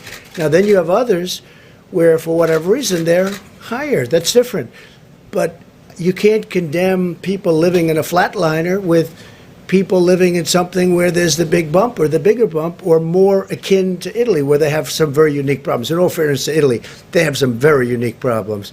But if you'd like to come up and... So how many flatline do we have, and A lot how of many them. do we have? How many? How many do we have? So why don't I bring you the whole deck again, and we'll divide out the states so you can see them, because you really have to see each state separately. That's why I started with, there are states where you've heard me talk about how concerned I was. These are states that before the guidelines went out or right after the guidelines went out, I mean, you can look at it, it's on the website if you go to the healthdata.org, about when governors made clarity about closing their states as far as the social distancing, the washing of the hands, the bars, the doing takeout. And you can line that up with the presidential guidelines. And not all states, when the presidential guidelines came out, immediately followed the presidential guidelines. Not all states did. There are states that also may have gotten many more seeds from outside communities. That certainly is one of the issues that New York and New Jersey, Connecticut, and Rhode Island are facing. The virus came in from multiple places into those states. It was undetected early on, and they have a very logarithmic curve. What I'm saying is even one of those curves in one county, in one city, is one curve too many. So I am passionate about everyone following the guidelines because of the outlier curves. Maybe that was a better way of putting it. That's the outlier curves in specific counties is to make sure that doesn't happen anywhere else. So would you feel better if every state did a stay-at-home order? Well, Would you I feel think better? most of the states have done that. I think one death from this is one death too many. I mean, I come out of epidemics and pandemics. We know what to do. I know we don't have a vaccine, and I know we don't have a therapeutic, but we know what can be done, and others are doing it, and most of the people in the United States are doing it. It's our communities. It's every American that has to make these changes, and I know they're really hard. And I know it's hard to remember. I mean, I have to say to myself every day, because I'm around very important people, to never touch anything. And I'm just paranoid now about touching things. I'm sure you all are too. I mean, we've gotten to the place where we don't go to your places on Pebble Beach. We go to the one that's open aired because, I mean, you're trying to protect your reporters. I mean, I understand that. We're all trying to protect each other, and we all have to adapt to this new reality that we're in right now. And I believe everybody is trying really hard, and I'm just asking them to try really, really hard for these next 28 days because they will make a tremendous difference. We see that evidence. And so it's like having a vaccine or a therapeutic because we know what works, and we're asking everybody to apply what works. And I know it takes amazing attention to detail because, when the minute you forget or do something, you're like, oh my gosh, I should have never done that. And that's the level of attention it takes. Covering our faces could help us do So that. I just want to say, and look, guidelines are many coming out. states have started low and slow, and then they stayed at a good level. Some really stayed at a great level. Some, Louisiana is an example, it was low and slow, and they were looking great. I was watching it because, it's a kind of a place people go to with Mardi Gras, which sort of is an interesting point. Because after Mardi Gras, it was low, and then all of a sudden it went up very rapidly, and now it's one of our true hotspots, right? Certain areas of Michigan, Detroit, looked like it was doing pretty good, and then all of a sudden it went up. So you have that too. But I'll tell you what, we have states that have been really incredible in the fact that they have kept so low. They have not. You haven't seen the bump, and I hope you don't. I hope you don't. And you have a couple that for a lot of different reasons, and that's not to blame anybody, but they are at a higher level, but very few. I think, Deborah, I mean, I may say, I think most people have actually followed the presidential, you can call them whatever you want. I would never use the word dictates, because if I used that word, I would be in such trouble. In fact, you'll put me in trouble just that I even mentioned the thought of it, okay? But we make a recommendation, and I think they've done a good job. Maybe they started a little later, but maybe they're also more difficult states. But we've done, I think, on average, really phenomenally. As a country, I think we've done phenomenally. Because when you looked at that graph the other day, I don't know if you saw it, I assume you saw it, everybody in the world saw it, but you look at all those lines on the bottom, one color after another, all different, representing different states. It's all crowded at the bottom. And then you had two that were up, but you had, I don't know, almost every one of them was down low, very low. So there were a lot of people listening. And I just did want to clear, because I don't need headlines tomorrow, neither does the country. Because I don't want this country working so hard and then have press that is, in this case, maybe misinterpret something. Because I might have, when I heard it, I was surprised at first too, but I understood what Deborah meant. But I think it's very important, because I think it's very important for you to be accurate. One other thing, just a quick thing.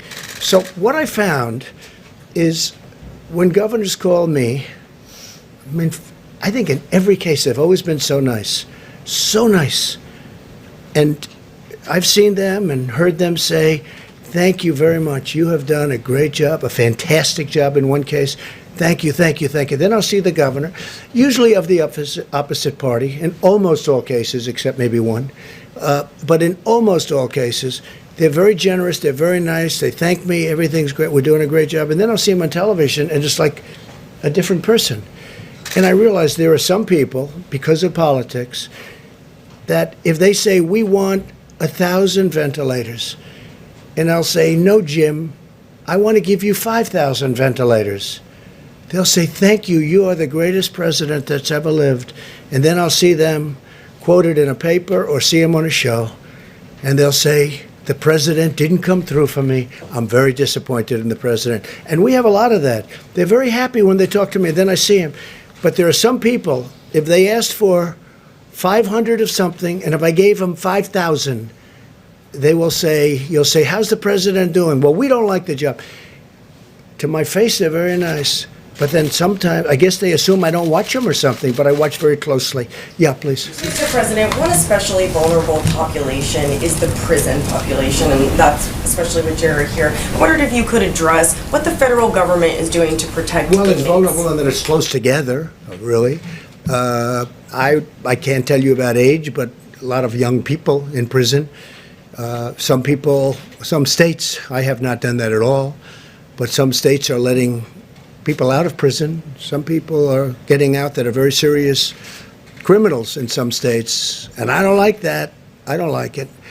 But it's a city or state thing in certain cases, as you know. I think maybe Philadelphia comes to mind. So we'll see, have to see what's going on. And we don't like it, the people don't like it, and we're looking in to see if I have the right to stop it in some cases, okay? Mr. President, 6.6 million Americans filed for unemployment last week. We haven't heard you talk a lot today about what they're going through. So, I think it's. I think what's your message to them? And I think it's terrible. So look, 4 weeks ago, we had the greatest economy in the history of the world, the greatest in the world, greatest in the history of the world. We had the most jobs ever in the history of the United States, almost 160 million jobs, right? And then one day, I get a call from Deborah, who's fantastic, and from Dr. Fauci, and he said, and she said, we have a problem. I said, what's the problem? And they said, we may have to close it up. I said, close what up? They said, close up the country. I said, what's that all about? And we discussed today, and probably not since 1917, we came to that conclusion, and she is a fantastic person, a brilliant person, and this is what she knows. I said, has it ever been this bad? And I think I can represent that you said no, and part of it is a contagion. It's so contagious. It's like, if you sneeze, I probably get it. Who ever heard of a thing like that, okay? And this very talented reporter is bailing out. Okay, he's out of here. I don't blame you. But it's a very contagious thing, and probably the likes of which we've never seen in terms of that. But 1917, so that's over 100 years ago, but that was, you know, it's been written about many, many times. That was a horrible, whether it was 75 or 100 million people, I've heard from 50 to 75, I've heard 75 to 100, but it was tens of millions of people. Now, we have the advantage of communication.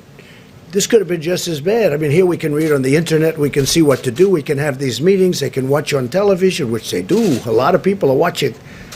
A lot of people are watching. And they say, gee, social distancing. But in 1917, they didn't have that option. You know, they didn't know what to do. They just noticed people were dying all over the place. Think of it, 75 to 100 million people died. A lot of people in this country died. To me, it's a great question. How come more people didn't die in this country? And they say it actually started in this country and went to Europe.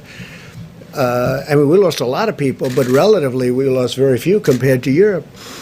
So this is a terrible thing that happened. And what's happening now with people and jobs, so think of the position I'm in. We have built all together, everybody, not me, everybody, the greatest economy in history. And all of a sudden, people come in that we respect or we know. And here's the thing, they were right. Everybody questioned it for a while. Not everybody, but a good portion questioned it. They said, let's keep it open, let's ride it. If we did that, you saw the other graph, and whether it's true or almost true or maybe not true enough, the number was 2.2 million people would have died. 2.2 million people would have died in a short period of time. In fact, the graph could have been even shorter. I always notice that horrible one where it goes high, it actually comes down a little bit faster. It might have been over faster, and you would have lost 2.2 million people. So they come in and they say, we have to close up the country. And I say, you know what that does to the fabric of this country? To people that had great jobs, great family, no problems with money, their 401k, everything is perfect. Then all of a sudden they go from that to having no job in one day. They never even thought of it. And then you see 6 million people unemployed, unemployment numbers get released, and you see 6 million people. And it's an artificial closing. It's not like we have a massive recession or worse. It's artificial because we turned it off. Think of what we're doing. We're saying, don't go to work and we'll pay you. Everything's the opposite. It was always go to work and make a lot of money and do well, and the American dream. Because of a hidden enemy, we're saying, don't go to work and we're going to pay you. Look at the money, $2 trillion. And we will probably do more. I think infrastructure would be a fantastic thing to do. You want to get the restaurants back, you give deductibility. You understand what that is? You give deductibility for businesses where they go and they use the restaurants. The restaurants will be bigger and better than they were before. You know, people don't know. A lot of restaurants closed when they ended deductibility. And then they started doing well, but they had fewer restaurants. But the boom of the restaurants is when they had deductibility, where corporations could use them. So, and entertainment. That was a great thing. But they closed it, and then they closed it again, and it wasn't the same. But you want to get them back, you do that. But infrastructure, we borrow our money now at zero. You know, if we were paying 5%, 4%, 3%, it's a different ballgame. We're borrowing. We can borrow long-term for zero, literally zero. You know that, because we're considered the safe investment all over the world. They want money in the United States. That's where they want the money. So I know better than anybody.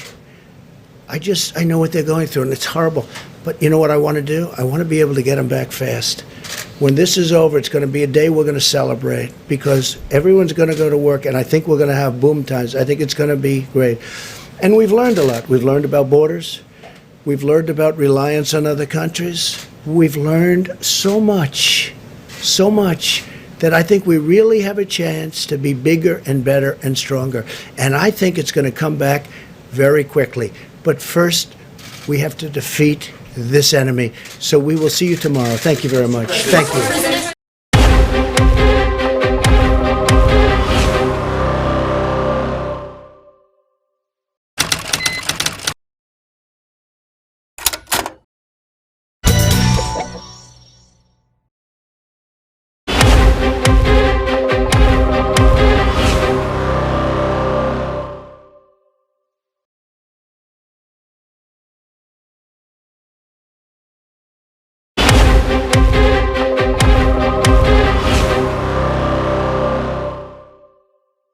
To slow the spread of the virus, so fewer people need hospital treatment at any one time, protecting the ability of the NHS to cope. Throughout our response to coronavirus, we have been following the scientific and medical advice. We have been deliberate in our actions, taking the right steps at the right time. We're also taking unprecedented action to increase NHS capacity by dramatically expanding the number of beds, key staff, and life-saving equipment on the front line to provide the care when people need it most. The daily figures show that a total of 152,979 people in the UK have now been tested for coronavirus. Of those, 29,474 have tested positive. The number of people admitted to hospital in England with coronavirus symptoms is now 10,767, whilst 3,915 of those are in London and 1,918 in the Midlands. Of those hospitalised in the UK, sadly, 2,352 have died. This is an increase of 563 fatalities since yesterday. The youngest of them was just 13 years old.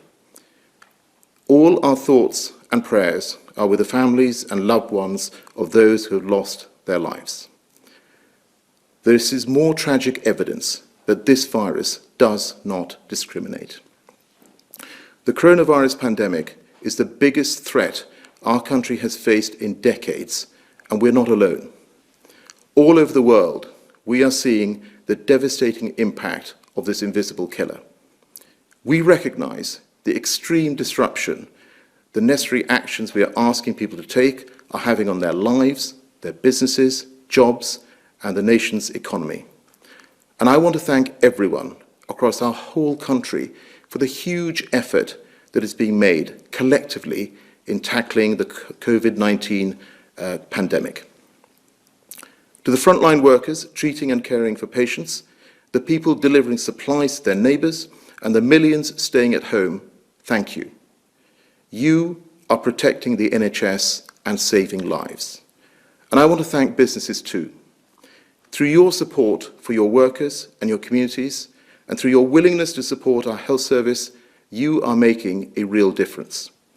Whether it's INEOS building a new hand sanitizer plant near Middlesbrough in just 10 days, or UCL engineers working with Mercedes Formula One to build new continuous positive airway pressure machines which help patients to breathe more easily, or broadband providers giving their customers unlimited data to stay connected, or indeed London's Excel Centre being converted into the NHS Nightingale Hospital with space for 4,000 patients. These are just a few of the examples of businesses from across our great nation supporting life-saving work. There are also thousands of businesses, large and small, which have worked with staff to ensure that they are supported in the days and weeks ahead. Whether that is through ensuring PHE guidelines are followed on site, implementing furlough schemes, carrying over annual leave, or providing the means to work from home.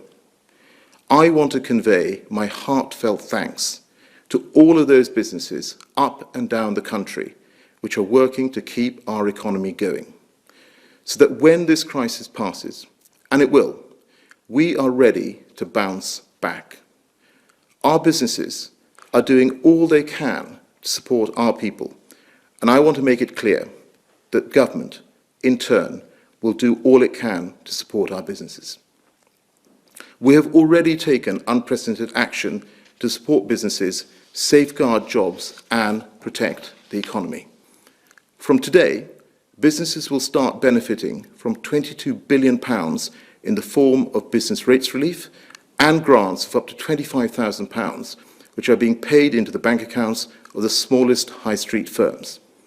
On Saturday, I said that we had provided funds to councils in England for grants to small businesses. As of today, these local authorities have received more than £12 billion. This afternoon, I held a call with hundreds of local authorities across England and made clear that this money must reach businesses as quickly as possible. And I know that businesses across England have already started to receive these grants. We know high street banks are working really hard to support the UK through this period, including through mortgage holidays and increased credit facilities. Loans for businesses are also being issued through the COVID Business Interruption Loan Scheme since it came into operation last week.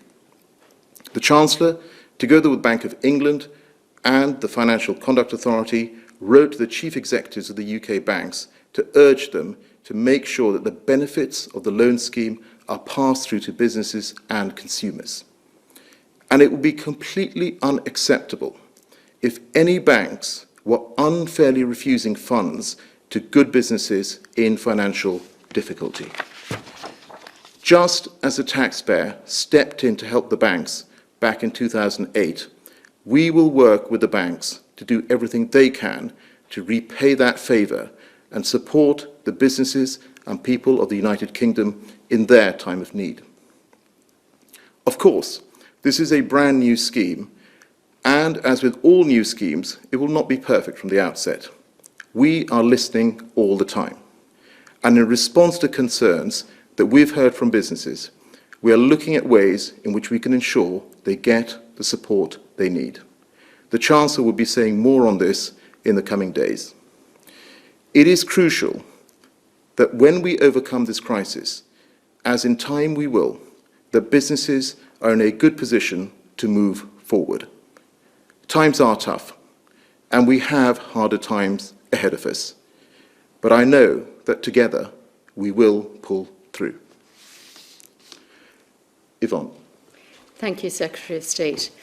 I would like to present you with some slides just to give you an update on what is happening across the country and also with the health system. Could I have slide 1, please? And this shows a slightly concerning trend because we have seen an uptick in motor vehicle traffic. So the message here really is people do need to stay at home, and most are doing the right thing, as you can see from the rapid decline in public transport use. So everyone needs to do that. The message here is we need to save lives and protect the NHS, so please stay at home. Could I have slide 2, please? This shows the number of new UK cases as of today. It is slightly concerning. It's still too early to say whether the plateau of hospital admissions has ended, but we've now seen 3 days of increases in a row. And again, we need to protect the NHS. And the best way to do that is to stay at home, to avoid catching the disease yourself, and obviously avoid giving it to anyone else. That is the way the NHS can continue to protect us. Could I have slide 3, please? This slide shows the England hospital admissions. I think a lot of reporting has been about London, and you can see why on this slide, and that's where coronavirus is most advanced.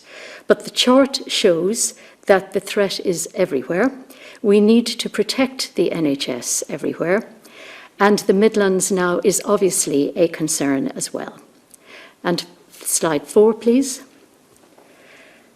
And this is what it's all about. It is about saving lives. This slide shows the global death comparisons. We need to save lives.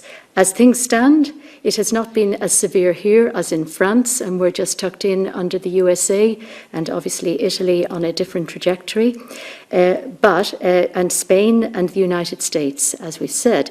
But there is no reason to be complacent.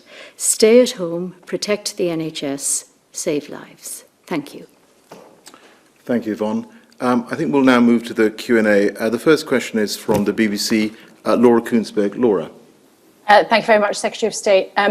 The peak of this disease seems to be coming earlier than the government expected, but you are missing the testing targets. There's a huge amount of evidence of staff not having the equipment they desperately need. There are not enough ventilators. Do you accept now that the approach and the response from government has just been too slow? Laura, thank you very much for that question. Can I just make it absolutely clear, and the Prime Minister has been very clear about this as well, is that increasing testing capacity is absolutely the government's top priority. We're now at 10,000 tests a day. We're rolling out additional networks of labs and testing sites. And in terms of PHE, over the last 2 weeks, 390 million products have been distributed. And of course, we will continue to do more and work to make sure that PHE is available. As you know, there is a hotline which is available, 24-hour hotline for NHS staff as well. But Yvonne, if you wanted to comment on this, please. Thank you, Secretary of State. So, Laura, there is positive news about this. We committed, the NHS and PHE committed to make 10,000 tests a day available. We have met that target by the end of March, early April, and we have some more capacity. And our commitment is actually to go to 25,000 tests a day, and we are confident with our industry partners that we will achieve that.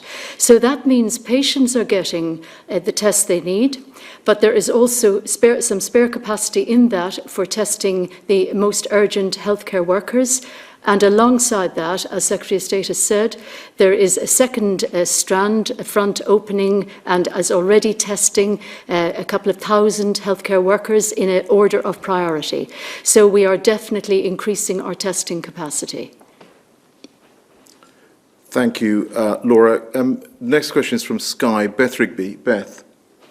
Thank you. A question first for Yvonne Doyle. Could you give us the number and proportion of frontline NHS staff who've been tested for coronavirus? You said 2,000. Is that out of 500,000 frontline NHS workers? And how are you intending to scale that up?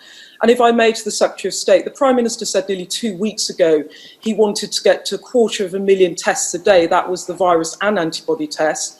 Latest daily figure is 10,412 tests. Why is it taking so long for reality to match the rhetoric? And will you give a clear time frame as to when you will deliver on the Prime Minister's promise? Thank you. Well, Yvonne, could I ask you to take that first? Thank you, Secretary of State. So, Beth, the number of tests undertaken in the NHS Public Health England combined testing capacity is just increasing at the moment.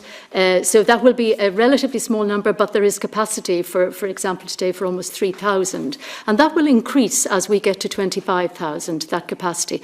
But the important capacity is in the second strand, where we will have five centres where people can drive through and get their testing done in order of priority. NHS chief executives are identifying that priority, and the intention here is to get from thousands to hundreds of thousands within the coming weeks. So we are very committed to our NHS frontline staff. Thank you.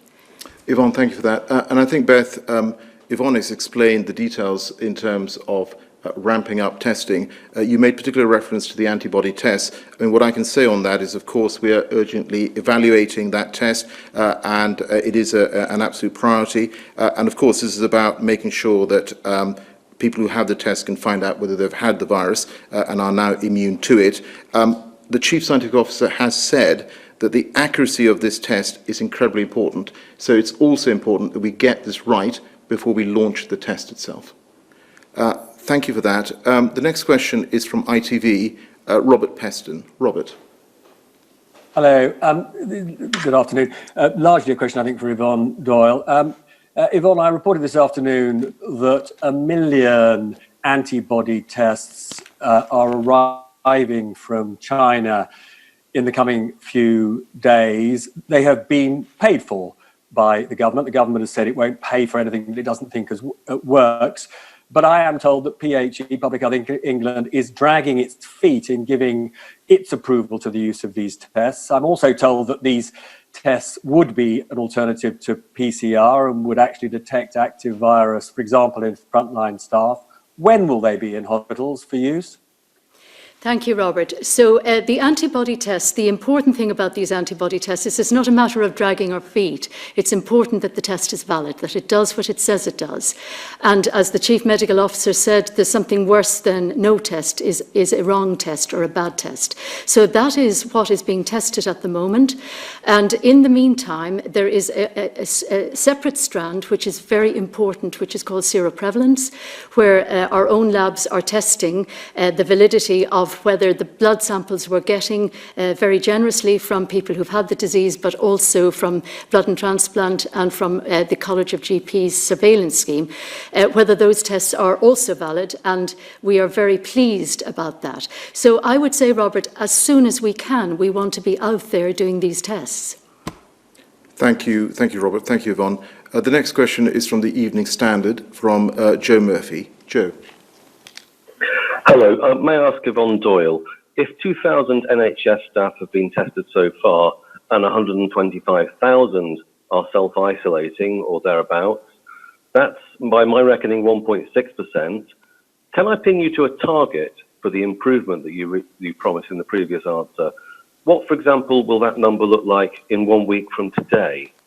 And do you think people are getting complacent about the measures that have been put in? And Mr. Sharma, I think a lot of us feel that we haven't yet been given a full and practical explanation of why Germany is able to test many times more than the UK. Do they have more labs, more equipment? Are they making better use of universities or the private sector than us? And if so, why? or are they using a different, perhaps a quicker test? And what are the reagents that we're struggling to get? We're looking to work out, is this a capacity issue for the Germany versus the UK, or is it a political choice that's made us test fewer people? I wonder whether you might take that first. Well, I presume you're talking about the healthcare worker frontline testing. And the intention there, as I say, is to go from tens of thousands to hundreds of thousands. That will have to go on the basis of the priority that is identified as to which of these workers are actually needed. When I say workers, they're really staff or colleagues, are needed in which settings, particularly where the sickest patients are. And they will be tested first. So that is the intention over the coming weeks. While I'm speaking, do you wish me to speak about the reagents? Yes, just please. about the reagents. So the reagents are generally produced by the manufacturers of the machines. And so the reagents that work best are those that work with the machines that they're intended for. That's the most efficient. We are working with the industry to ensure that that supply is good and that the machinery is most efficient. But as the head of the industry has said, there is a global market in this, but they are committed to working with the UK government and with us to ensure that we get those tests through as quickly. And there is complementary work going on to ensure that we can supplement that if needed, and that is very exciting for the future. Joe, I think you asked, you made reference to Germany. We, of course, look to see where we can learn throughout this process. And, of course, we are working with industry, we're working with the scientific community to make sure that we have maximum possible supplies. But I just go back to the point that Jenny Harries, the Deputy Chief Medical Officer, made some days ago when she said we're looking to create a lab-based testing on a scale which is comparable to building a medical equivalent of a car factory. So we are trying to do something at huge scale very fast, but I think as you've heard from Yvonne, we are making progress, we will continue to make progress, and we are determined to make sure that we have the supplies and provide the support that we can for people across the UK, and particularly the most vulnerable and those key workers in the NHS. Thank you very much for that, Joe. I think the next question is from Financial Times, from Laura Hughes. Laura. Good afternoon. Can I ask, what is the government's exit strategy for getting us out of this lockdown? And what role will testing play in that? Jeremy Hunt has called for mass community testing. Is it too late for that? Or is that the government's policy and one that we'll see being carried out over the next few weeks and months? Yeah. Thank you for that, Laura. Let me just say a few words before I pass on to Yvonne on this. Of course, people will understand across the country why we have put these restrictions in place, and the Prime Minister was very clear they were for an initial 3-week period, and we would review them. But what's also really important is that if we stop these too quickly, there is a possibility that that effort that people have made, that massive effort people have made across the country, is wasted, and we could potentially see a dangerous second peak. We absolutely want to avoid that, but I think it may be helpful, Yvonne, if you want to amplify on this particular point. Thank you, Secretary of State. So the Prime Minister has committed to taking review of this after Easter. And I think it's important to say that we are looking at this through the scientific lens as well, through modelling and through the information we're getting from clinical cases as to how this epidemic is progressing. And we will be guided by that, Laura. So we obviously want to make the right call at the right time on this. And it is something that we have to keep reviewing every week. And certainly we're very close to SAGE and the modelling on that. But in terms of the mass testing, which is your other point here, so the testing strategy is to increase the amount of testing done, not just in healthcare workers, but in the population. The rate limiting step there is not us, it's really whether the tests are valid and how then to get that out and about and aided by technology. And I think that will change as the phases of this epidemic change. We will perhaps use different techniques. In the beginning, at the containment phase, this was very professional people dependent in the community. We obviously would want this to go faster as we come to a different phase of the epidemic. Thank you for that, Yvonne. We have one final question, which is from BuzzFeed, from Emily Ashton. Emily. Hi, this is a question for both of you, I think. NHS frontline workers across the country are showing extraordinary courage and showing up at hospitals day after day in horrific circumstances. You may have seen today a joint statement from trade unions saying the lack of personal protective equipment has become a crisis within a crisis. Workers are being put at unnecessary risk. They're also going into work not knowing whether they have been infected by this virus or not, and many wondering why we weren't preparing for testing much earlier. The government keeps offering them warm words, and we've heard more of those this evening, but do you accept that you are putting those workers into a dangerous situation and really need to act urgently to keep them safe? Emily, thank you for that. You're absolutely right. I mean, I pay tribute to the amazing work that NHS staff in the front line across the whole of the NHS and indeed across the public service are doing at this time to support us and to support the population. Specifically on the point of PPE, I think as I said in response to an earlier question, over the past 2 weeks we have delivered over 390 million PPE products. We've ensured that these are being delivered to every GP practice, to dentists, community pharmacies, and there is also now a 24-hour NHS-run hotline where NHS and social care workers can call and request that PPE if it's needed. Of course, we will continue to do as much as we can, more, to get more of this equipment to the front line, because at the end of the day, you are absolutely right. This is about helping and supporting those who are making a difference and helping and supporting our population. Yvonne. Thank you, Secretary of State. So, Emily, it is absolutely our commitment to protect frontline staff. And we are in touch with a wide range of leaders, clinical leaders, nursing leaders, community leaders, and the trade unions. And they are aware of our intention. We are working very rapidly at the moment to ensure that the deliveries reach where they're needed and good stock taking on that.